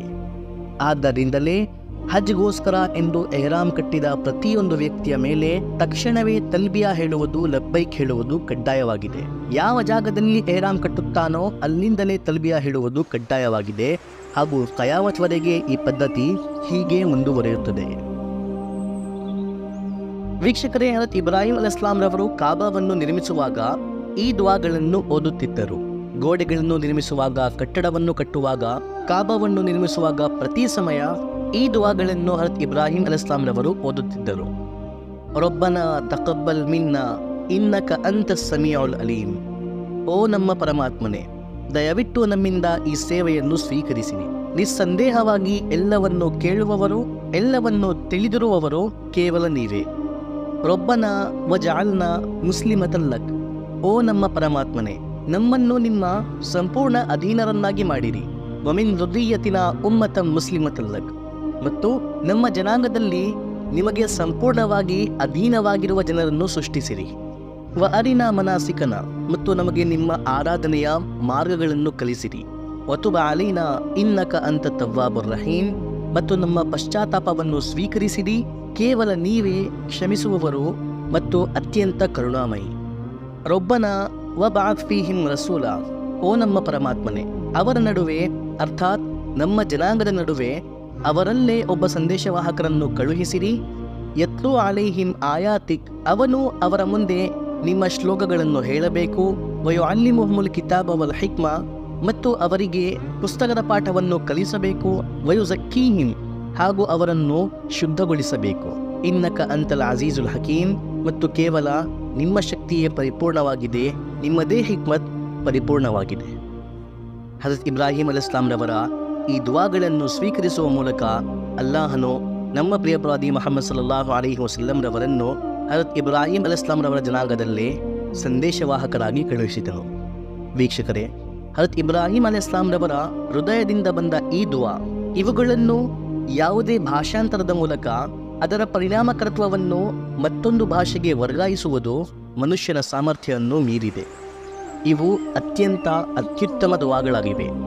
ಹೀಗಾಗಿ ನಾವು ಕೂಡ ರೊಬ್ಬನ ತಕಬ್ಬಲ್ ಮಿನ್ನ ಇನ್ನಕ ಅಂತ ಸಮೀಉಲ್ ಅಲೀಮ್, ರೊಬ್ಬನ ವಜಅಲ್ನಾ ಮುಸ್ಲಿಮತಲ್ಲಕ್ ವಮಿನ್ ದುರ್ರಿಯತಿನಾ ಉಮ್ಮತಂ ಮುಸ್ಲಿಮತಲ್ಲಕ್ ವ ಅರಿನಾ ಮನಾಸಿಕನಾ ವತುಬ ಅಲೈನಾ ಇನ್ನಕ ಅಂತ ತವ್ವಾಬುರ್ ರಹೀಮ್. ಈ 2 ದುವಾಗಳನ್ನು ನಾವು ಕೂಡ ನಮ್ಮ 5 ಹೊತ್ತಿನ ನಮಾಜಿನ ನಂತರ ಪ್ರತಿ ದುವಾದಲ್ಲಿ ಕೇಳಬೇಕು. ಸೊ ವೀಕ್ಷಕರೇ, ಈ ಕಾಬಾದ ನಿರ್ಮಾಣದ 40 ವರ್ಷಗಳ ನಂತರ ಮಸ್ಜಿದೆ ಅಕ್ಸಾ ನಿರ್ಮಿಸಲಾಯಿತು. ಅದನ್ನು ಕೂಡ ಹಜರತ್ ಇಬ್ರಾಹಿಂ ಅಲೈಹಿಸ್ಸಲಾಂರವರು ತನ್ನ ಪವಿತ್ರ ಕೈಯಾರೆ ತನ್ನ 2ನೇ ಮಗ ಹಜರತ್ ಇಸ್ಹಾಕ್ ಅಲೈಹಿಸ್ಸಲಾಂರವರ ಜೊತೆ ಫಲಸ್ತೀನಿನಲ್ಲಿ ನಿರ್ಮಿಸಿದರು. ಇದರ ಬಗ್ಗೆ ಮಾತನಾಡುವ ಮುಂಚೆ ಹಜರತ್ ಇಬ್ರಾಹಿಂ ಅಲೈಹಿಸ್ಸಲಾಂರವರ ಫಲಸ್ತೀನಿನ ಜೀವನದ ಬಗ್ಗೆ ಮಾತನಾಡುವ ಅವಶ್ಯಕತೆ ಇದೆ. ಹಜರತ್ ಇಬ್ರಾಹಿಂ ಅಲೈಹಿಸ್ಸಲಾಂರವರು ಫಲಸ್ತೀನಿನಲ್ಲಿ ತನ್ನ ಮೊದಲನೇ ಹೆಂಡತಿ ಹಜರತ್ ಸಾರಾ ಅಲೈಹಿಸ್ಸಲಾಂರವರ ಜೊತೆ ಜೀವನ ನಡೆಸುತ್ತಿದ್ದರು. ಹಜರತ್ ಇಬ್ರಾಹಿಂ ಅಲೈಹಿಸ್ಸಲಾಂರವರಿಗೆ ಹಜರತ್ ಸಾರಾ ಅಲೈಹಿಸ್ಸಲಾಂರವರಿಂದ ಯಾವುದೇ ಮಕ್ಕಳಿರಲಿಲ್ಲ. ಹಜರತ್ ಇಬ್ರಾಹಿಂ ಅಲೈಹಿಸ್ಸಲಾಂರವರ ವಯಸ್ಸು 100 ಹಾಗೂ ಹಜರತ್ ಸಾರಾ ಅಲೈಹಿಸ್ಸಲಾಂರವರ ವಯಸ್ಸು 90 ಆಗಿತ್ತು. ಆದರೆ ಇನ್ನೂ ಯಾವುದೇ ಮಕ್ಕಳಾಗಿರಲಿಲ್ಲ. ಹಜರತ್ ಇಬ್ರಾಹಿಂ ಅಲೈಹಿಸ್ಸಲಾಂರವರಿಗೆ ಹಜರತ್ ಹಾಜಿರಾ ಅಲೈಹಿಸ್ಸಲಾಂರವರಿಂದ ಹಜರತ್ ಇಸ್ಮಾಯಿಲ್ ಅಲೈಹಿಸ್ಸಲಾಂರವರು ಹುಟ್ಟಿದ್ದರು. ಇದರ ಬಗ್ಗೆ ಯೋಚಿಸಿ ಹಜರತ್ ಸಾರಾ ಅಲೈಹಿಸ್ಸಲಾಂರವರು ಬಹಳ ದುಃಖಿತರಾಗುತ್ತಿದ್ದರು. ಕೆಲವು ದಿನಗಳ ನಂತರ ಹಜರತ್ ಲೂತ್ ಅಲೈಹಿಸ್ಸಲಾಂರವರ ರಾಷ್ಟ್ರಕ್ಕೆ ಅವರ ಪಾಪಗಳ ಶಿಕ್ಷೆ ನೀಡಲು ಅಲ್ಲಾಹನು 2 ಮಲಾಯಿಕಗಳನ್ನು ಭೂಮಿಗೆ ಕಳುಹಿಸಿದನು. ಹಾಗೂ ಅವರಿಗೆ ಅಲ್ಲಾಹನು ಹಜರತ್ ಲೂತ್ ಅಲೈಹಿಸ್ಸಲಾಂರವರ ರಾಷ್ಟ್ರಕ್ಕೆ ಹೋಗುವ ಮುಂಚೆ ಹಜರತ್ ಇಬ್ರಾಹಿಂ ಅಲೈಹಿಸ್ಸಲಾಂರವರ ಬಳಿ ಹೋಗಿ ಅವರಿಗೆ ಒಂದು ಸುವಾರ್ತೆ ನೀಡುವ ಆದೇಶ ನೀಡಿದ್ದನು. ಸೊ ಈ 2 ಮಲಾಯಿಕರು ಹಜರತ್ ಇಬ್ರಾಹಿಂ ಅಲೈಹಿಸ್ಸಲಾಂರವರ ಮನೆಗೆ ಮಾನವ ರೂಪದಲ್ಲಿ ಅತಿಥಿಯಾಗಿ ಬಂದರು. ಹಜರತ್ ಇಬ್ರಾಹಿಂ ಅಲೈಹಿಸ್ಸಲಾಂರವರ ಸ್ವಭಾವ ಅತಿಥಿಯರ ಅತ್ಯುತ್ತಮ ಸೇವೆ ಮಾಡುವುದಾಗಿತ್ತು. ಆದ್ದರಿಂದ ಹಜರತ್ ಇಬ್ರಾಹಿಂ ಅಲೈಹಿಸ್ಸಲಾಂರವರು ಅತಿಥಿಗಳ ಮುಂದೆ ಒಂದು ಹುರಿದಿರುವ ಕರುವನ್ನು ಪ್ರಸ್ತುತಪಡಿಸಿದರು. ಆದರೆ ಅತಿಥಿಗಳು ಆಹಾರದ ಕಡೆ ಗಮನ ಕೊಡುತ್ತಿರಲಿಲ್ಲ. ಹಜರತ್ ಇಬ್ರಾಹಿಂ ಅಲೈಹಿಸ್ಸಲಾಂರವರು ಯಾರೂ ಆಹಾರವನ್ನು ಮುಟ್ಟದಿರುವುದನ್ನು ಕಂಡು ಸ್ವಲ್ಪ ಚಿಂತಿತರಾದರು. ಸೊ ಈಗ ಮಲಾಯಿಕರು ಹಜರತ್ ಇಬ್ರಾಹಿಂ ಅಲೈಹಿಸ್ಸಲಾಂರವರನ್ನು ಸಮಾಧಾನಪಡಿಸಲು ಬಹಿರಂಗಪಡಿಸಿದರು, ನಾವು ಅಲ್ಲಾಹನ ಕಡೆಯಿಂದ ನಿಮಗೊಂದು ಸುವಾರ್ತೆ ನೀಡಲು ಬಂದಿರುವ ಮಲಾಯಿಕರು. ಆ ಸುವಾರ್ತೆ ಏನೆಂದರೆ, ನಿಮಗೆ ಒಂದು ಜ್ಞಾನಿ ಮಗ ಹುಟ್ಟುತ್ತಾನೆ. ಹಜರತ್ ಇಬ್ರಾಹಿಂ ಅಲೈಹಿಸ್ಸಲಾಂರವರು ಆಶ್ಚರ್ಯಚಕಿತರಾದರು ಹಾಗೂ ಮಲಾಯಿಕರಿಂದ ಹೇಳಿದರು, ಈ ವಯಸ್ಸಿನಲ್ಲಿ ಮಕ್ಕಳಾಗುವುದು ವಿಚಿತ್ರವಾಗಿದೆ. ಮಲಾಯಿಕರು ಹೇಳಿದರು, ನಾವು ನಿಮಗೆ ಅಲ್ಲಾಹನ ಸತ್ಯ ನಿರ್ಧಾರದ ಸುವಾರ್ತೆ ನೀಡುತ್ತಿದ್ದೇವೆ. ನಿಮಗೆ ಒಂದು ಜ್ಞಾನಿ ಮಗ ಹುಟ್ಟುತ್ತಾನೆ, ಅವನ ಹೆಸರು ಇಸ್ಹಾಕ್ ಆಗಿರುತ್ತದೆ. ಅವನಿಗೂ ಒಂದು ಮಗ ಹುಟ್ಟುತ್ತಾನೆ, ಅವನ ಹೆಸರು ಯಾಕೋಬ್ ಆಗಿರುತ್ತದೆ. ಹಾಗೂ ಇವರಿಂದ ನಿಮ್ಮ ಜನಾಂಗವು ಬಹಳ ಹರಡುತ್ತದೆ. ಹೀಗಾಗಿ ಅಲ್ಲಾಹನ ಕರುಣೆಯಿಂದ ಹತಾಶರಾಗಬೇಡಿರಿ. ಇದಕ್ಕೆ ಹಜರತ್ ಇಬ್ರಾಹಿಂ ಅಲೈಹಿಸ್ಸಲಾಂರವರು ಹೇಳಿದರು, ನಾನು ಅಲ್ಲಾಹನ ಕರುಣೆಯಿಂದ ನಿರಾಶವಾಗುತ್ತಿಲ್ಲ. ನಂಬಿಕೆ ಇಲ್ಲದಿದ್ದವರು ಅಲ್ಲಾಹನ ಕರುಣೆಯಿಂದ ನಿರಾಶವಾಗುತ್ತಾರೆ. ಈ ವಯಸ್ಸಿನಲ್ಲಿ ಸಾಮಾನ್ಯವಾಗಿ ಮಕ್ಕಳಾಗುವುದು ಅಲ್ಲಾಹನ ಸುನ್ನತ್ ಅರ್ಥಾತ್ ಅಲ್ಲಾಹನ ಅಭ್ಯಾಸದ ವಿರುದ್ಧವಾಗಿದೆ. ಹೀಗಾಗಿ ಸ್ವಲ್ಪ ವಿಚಿತ್ರವೆನ್ನಿಸಿತು. ಇದನ್ನು ಕೇಳಿದ ಹಜರತ್ ಸಾರಾ ಅಲೈಹಿಸ್ಸಲಾಂರವರು ಕೂಡ ಆಶ್ಚರ್ಯಚಕಿತರಾದರು. ಹಜರತ್ ಸಾರಾ ಅಲೈಹಿಸ್ಸಲಾಂರವರು ತನ್ನ ಮತ್ತು ಹಜರತ್ ಇಬ್ರಾಹಿಂ ಅಲೈಹಿಸ್ಸಲಾಂರವರ ವೃದ್ಧಾಪ್ಯವನ್ನು ಆಧಾರವಾಗಿ ಬಳಸಿಕೊಂಡು ಆಶ್ಚರ್ಯಚಕಿತರಾದರು. ಅವರಿಗೆ ಮಲಾಯಿಕರು ಉತ್ತರಿಸಿದರು, ಓ ಸಾರಾ, ಇದು ಆಶ್ಚರ್ಯಪಡುವ ವಿಷಯವಲ್ಲ. ಏಕೆಂದರೆ ನೀವು ಸಂಬಂಧಪಟ್ಟಿರುವ ಈ ಕುಟುಂಬ ಅಭ್ಯಾಸದ ಹೊರ ಕಾರ್ಯಗಳನ್ನು ಪವಾಡಗಳನ್ನು ಮಾಡುವ ಕುಟುಂಬವಾಗಿದೆ. ಈ ಕುಟುಂಬವು ಸರ್ವಶಕ್ತನಾದ ಅಲ್ಲಾಹನ ವಿಶೇಷ ಆಶೀರ್ವಾದದ ಒಳಗಾಗಿದೆ. ಹಾಗೂ ನಾವು ನೋಡಿದರೆ ವೀಕ್ಷಕರೇ, ಹಜರತ್ ಇಬ್ರಾಹಿಂ ಅಲೈಹಿಸ್ಸಲಾಂರವರ ಜೀವನದಲ್ಲಿ ಎಷ್ಟೊಂದು ಪವಾಡಗಳಾಗಿದ್ದೇವೆ. ಮೊದಲು ಬೆಂಕಿಯಿಂದ ಸುರಕ್ಷಿತವಾಗಿ ಮರಳಿ ಬಂದರು. ಯಾವುದೇ ಒಂದು ಪ್ರಾಣಿಯೂ ಕೂಡ ಜೀವಿಸಲು ಸಾಧ್ಯವಿಲ್ಲದ ಮರುಭೂಮಿಯಲ್ಲಿ ಹಜರತ್ ಹಾಜಿರಾ ಅಲೈಹಿಸ್ಸಲಾಂರವರು ಹಾಲು ಕುಡಿಯುವ ಮಗುವಿನ ಜೊತೆ ಜೀವನ ನಡೆಸಿದರು. ಅಂತಹ ಮರುಭೂಮಿಯಲ್ಲಿ ಅಂತ್ಯವಿಲ್ಲದ ಜಂಜಂ ಜಲಪಾತದ ಸೃಷ್ಟಿಯಾಯಿತು. ಹಜರತ್ ಇಸ್ಮಾಯಿಲ್ ಅಲೈಹಿಸ್ಸಲಾಂರವರನ್ನು ಜಬಾಹ್ ಆಗುವುದರಿಂದ ಉಳಿಸಿಕೊಳ್ಳಲಾಯಿತು. ಆ ಮರುಭೂಮಿಯಲ್ಲೇ ಪವಿತ್ರ ನಗರ ಮಕ್ಕಾ ಪಟ್ಟಣವನ್ನು ನಿರ್ಮಿಸಲಾಯಿತು. ಸೊ ಇದೇ ರೀತಿ ಅಲ್ಲಾಹನು ಹಜರತ್ ಇಬ್ರಾಹಿಂ ಅಲೈಹಿಸ್ಸಲಾಂರವರನ್ನು ತನ್ನ ಕರುಣೆಯಿಂದ ಇಸ್ಹಾಕ್ ಅಲೈಹಿಸ್ಸಲಾಂರವರನ್ನು ನೀಡಿದನು. ಹಜರತ್ ಇಸ್ಹಾಕ್ ಅಲೈಹಿಸ್ಸಲಾಂರವರ ಜನ್ಮದ ಜೊತೆಯೇ ಹಜರತ್ ಇಸ್ಹಾಕ್ ಅಲೈಹಿಸ್ಸಲಾಂರವರ ಮಗ ಯಾಕೂಬ್ ಅಲೈಹಿಸ್ಸಲಾಂರವರ ಜನ್ಮದ ಸುವಾರ್ತೆಯನ್ನು ಕೂಡ ನೀಡಲಾಯಿತು. ವೀಕ್ಷಕರೇ, ಹಜರತ್ ಇಬ್ರಾಹಿಂ ಅಲೈಹಿಸ್ಸಲಾಮರವರ ಸಂಪೂರ್ಣ ಜೀವನ ಪರೀಕ್ಷೆಗಳಲ್ಲೇ ಕಳೆದಿದೆ. ಮೊದಲು ವಿಗ್ರಹ ಆರಾಧನೆಯನ್ನು ನಿರಾಕರಿಸಿ ಒಂದು ಅಲ್ಲಾಹನ ಕಡೆ, ಏಕದೇವರಾಧನೆಯ ಕಡೆ ಜನರನ್ನು ಕರೆಯುವುದು ಅವರ ಕರ್ತವ್ಯವಾಗಿತ್ತು. ಆದರೆ ಅವರು ವಿಗ್ರಹಗಳನ್ನು ರಚಿಸುವ, ವಿಗ್ರಹಗಳ ಬಗ್ಗೆ ಅತ್ಯಂತ ಪ್ರೀತಿ ಮತ್ತು ಭಕ್ತಿಯನ್ನು ಹೊಂದಿರುವ ಒಂದು ವ್ಯಕ್ತಿ ಆಜರ್ ಅವರ ಮನೆಯಲ್ಲಿ ಜನ್ಮಿಸಿದರು. ಅವರ ಕರ್ತವ್ಯದಲ್ಲಿ ಅಡಿಪಡಿಸುವ ಮೊಟ್ಟ ಮೊದಲ ವ್ಯಕ್ತಿ ಅವರ ಸ್ವಂತ ತಂದೆ ಆಗಿದ್ದರು. ನಂತರ ಯುವಕರಾದರೂ ಜನರನ್ನು ವಿಗ್ರಹಗಳು ಪರಮಾತ್ಮರಲ್ಲ, ಇವರ ಕೈಯಲ್ಲಿ ಏನೂ ಇಲ್ಲ, ಇವರು ನಮಗೆ ಲಾಭ ನೀಡಲು ಸಾಧ್ಯವಿಲ್ಲ, ನಮ್ಮ ವಿಧಿಯಲ್ಲಿ ನಷ್ಟ ಬರೆಯಲು ಸಾಧ್ಯವಿಲ್ಲ ಎಂದು ವಿವರಿಸಿದರು. ಆದರೆ ಇಡೀ ನಗರವೇ ಸೇರಿ ಅವರಿಗೆ ಬೆಂಕಿಯಲ್ಲಿ ಸುಡುವ ಉದ್ದೇಶ ಮಾಡಿಕೊಂಡಿತು. ಅವರ ಸ್ವಂತ ತಂದೆ ಆಜರ್ ಕೂಡ ಅವರಲ್ಲಿ ಶಾಮಿಲ್ ಆಗಿದ್ದರು. ನಂತರ ಅಲ್ಲಾಹನ ಮಹಿಮೆಯಿಂದ, ಅಲ್ಲಾಹನ ಕೃಪೆಯಿಂದ ಬೆಂಕಿಯಿಂದ ಮರಳಿ ಬಂದ ಪವಾಡವನ್ನು ಕಂಡೂ ಕೂಡ ಯಾರೂ ಅವರನ್ನು ಅಲ್ಲಾಹನ ಸಂದೇಶವಾಹಕರೆಂದು ನಂಬಲಿಲ್ಲ. ಕೊನೆಗೆ ಹಜರತ್ ಇಬ್ರಾಹಿಂ ಅಲೈಹಿಸ್ಸಲಾಮರವರು ತನ್ನ ಮಾತೃಭೂಮಿಯನ್ನು ಬಿಟ್ಟು ಫಲಸ್ತೀನ್ ವಲಸೆ ಹೋದರು. 2 ಹೆಂಡತಿಯರಿದ್ದರು.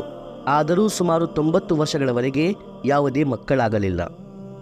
ದೀರ್ಘಕಾಲ ನೂರಾರು ಬೇಡಿಕೆ ಮಾಡಿ ಕಾದ ನಂತರ ಒಂದು ಮಗನಾದರೂ ಆ ಹಾಲು ಕುಡಿಯುವ ಕಂದನನ್ನು ಅವನ ತಾಯಿಯ ಜೊತೆ ಮರುಭೂಮಿಯಲ್ಲಿ ಏಕಾಂಗಿಯಾಗಿ ಬಿಟ್ಟು ಬರುವ ಆದೇಶ ನೀಡಲಾಯಿತು. ಆದರೆ ಅಲ್ಲಾಹನು ತನ್ನ ಮಹಿಮೆಯಿಂದ ಅವರನ್ನು ಉಳಿಸಿಕೊಂಡನು.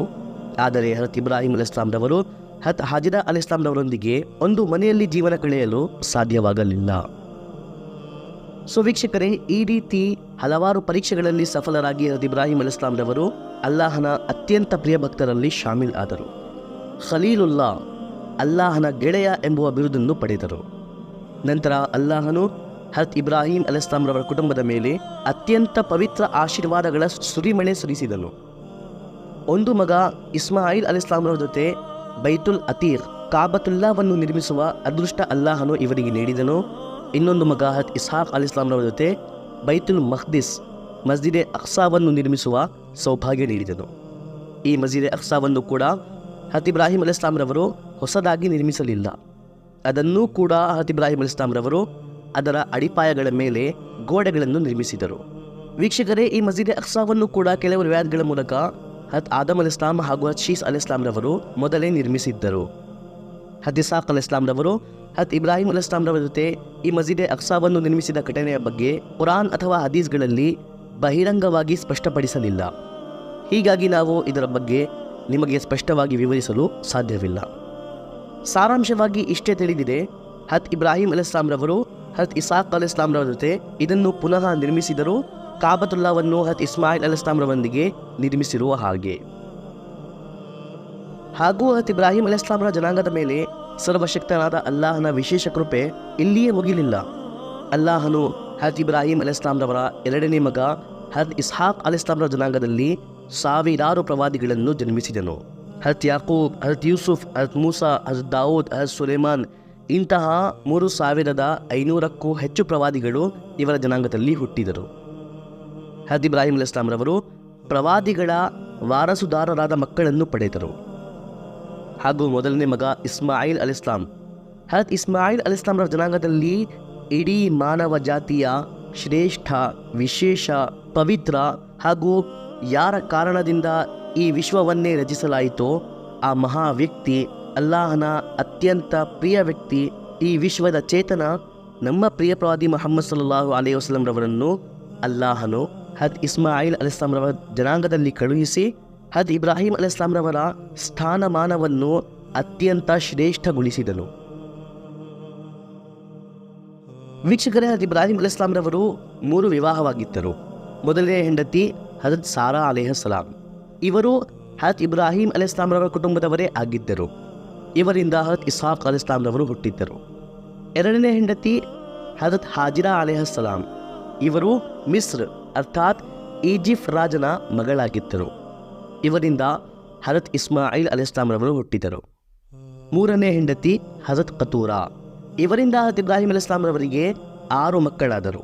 ಹಾಗೂ ಇವರ ಜನಾಂಗಕ್ಕೆ ಬನು ಕತೂರಾ ಎಂದು ಕರೆಯಲಾಗುತ್ತದೆ. ಇವರಲ್ಲಿ ಹಜರತ್ ಹಾಜಿರಾ ಅಲೈಹಿಸ್ಸಲಾಮರವರ ನಿಧನ ಮೊದಲಾಯಿತು. ಹಾಗೂ ಅವರು ಅದೇ ಮಕ್ಕಾದ ಮರುಭೂಮಿಯಲ್ಲಿ ಮದ್ಫೂನ್ ಆದರು. ನಂತರ ಹಜರತ್ ಸಾರಾ ಅಲೈಹಿಸ್ಲಾಂರವರ ನಿಧನವಾಯಿತು ಹಾಗೂ ಇವರು ಕನಾನ್ ನಗರದ ಹಿಬ್ರೂನ್ ಎನ್ನುವ ಒಂದು ಹಳ್ಳಿಯಲ್ಲಿ ಮದ್ಫೂನ್ ಆದರು. ಆ ಸಮಯ ಇವರ ವಯಸ್ಸು 127 ವರ್ಷದಾಗಿತ್ತು. ಹಜರತ್ ಇಬ್ರಾಹಿಂ ಅಲೈಹಿಸ್ಲಾಂರವರ ನಿಧನದ ಬಗ್ಗೆ ಕುರಾನಿನ ಆಯತ್, ಹದೀಸ್ ಅಥವಾ ಯಾವುದೇ ಮುಸ್ತನದ್ ಪುಸ್ತಕದಲ್ಲಿ ಯಾವುದೇ ಘಟನೆ ಉಲ್ಲೇಖಿಸಿಲ್ಲ. ಕೇವಲ ಇಷ್ಟು ಬರೆದಿದ್ದಾರೆ: ಹಜರತ್ ಸಾರಾ ಅಲೈಹಿಸ್ಲಾಂರವರನ್ನು ಮಣ್ಣಿಗೊಪ್ಪಿಸಿದ ನಿಖರವೇ ಹಜರತ್ ಇಬ್ರಾಹಿಂ ಅಲೈಹಿಸ್ಲಾಂರವರನ್ನು ಕೂಡ ಮಣ್ಣಿಗೊಪ್ಪಿಸಲಾಯಿತು. ಹಜರತ್ ಇಸ್ಮಾಯಿಲ್ ಹಾಗೂ ಹಜರತ್ ಇಸಾಕ್ ಅಲೈಹಿಸ್ಲಾಂರವರು ಇಬ್ಬರು ಇವರ ತದ್ಫೀನ್ನಲ್ಲಿ ಶಾಮಿಲ್ ಆಗಿದ್ದರು. ಹಜರತ್ ಇಸ್ಮಾಯಿಲ್ ಅಲೈಹಿಸ್ಲಾಂರವರು 137 ವರ್ಷದ ವಯಸ್ಸಿನಲ್ಲಿ ನಿಧನರಾದರು ಹಾಗೂ ತನ್ನ ತಾಯಿ ಹಜರತ್ ಹಾಜಿರಾ ಅಲೈಹಿಸ್ಲಾಂರವರ ಜೊತೆಯೇ ಮಕ್ಕಾದ ಆ ಮರುಭೂಮಿಯಲ್ಲಿ ಮದ್ಫೂನ್ ಆದರು.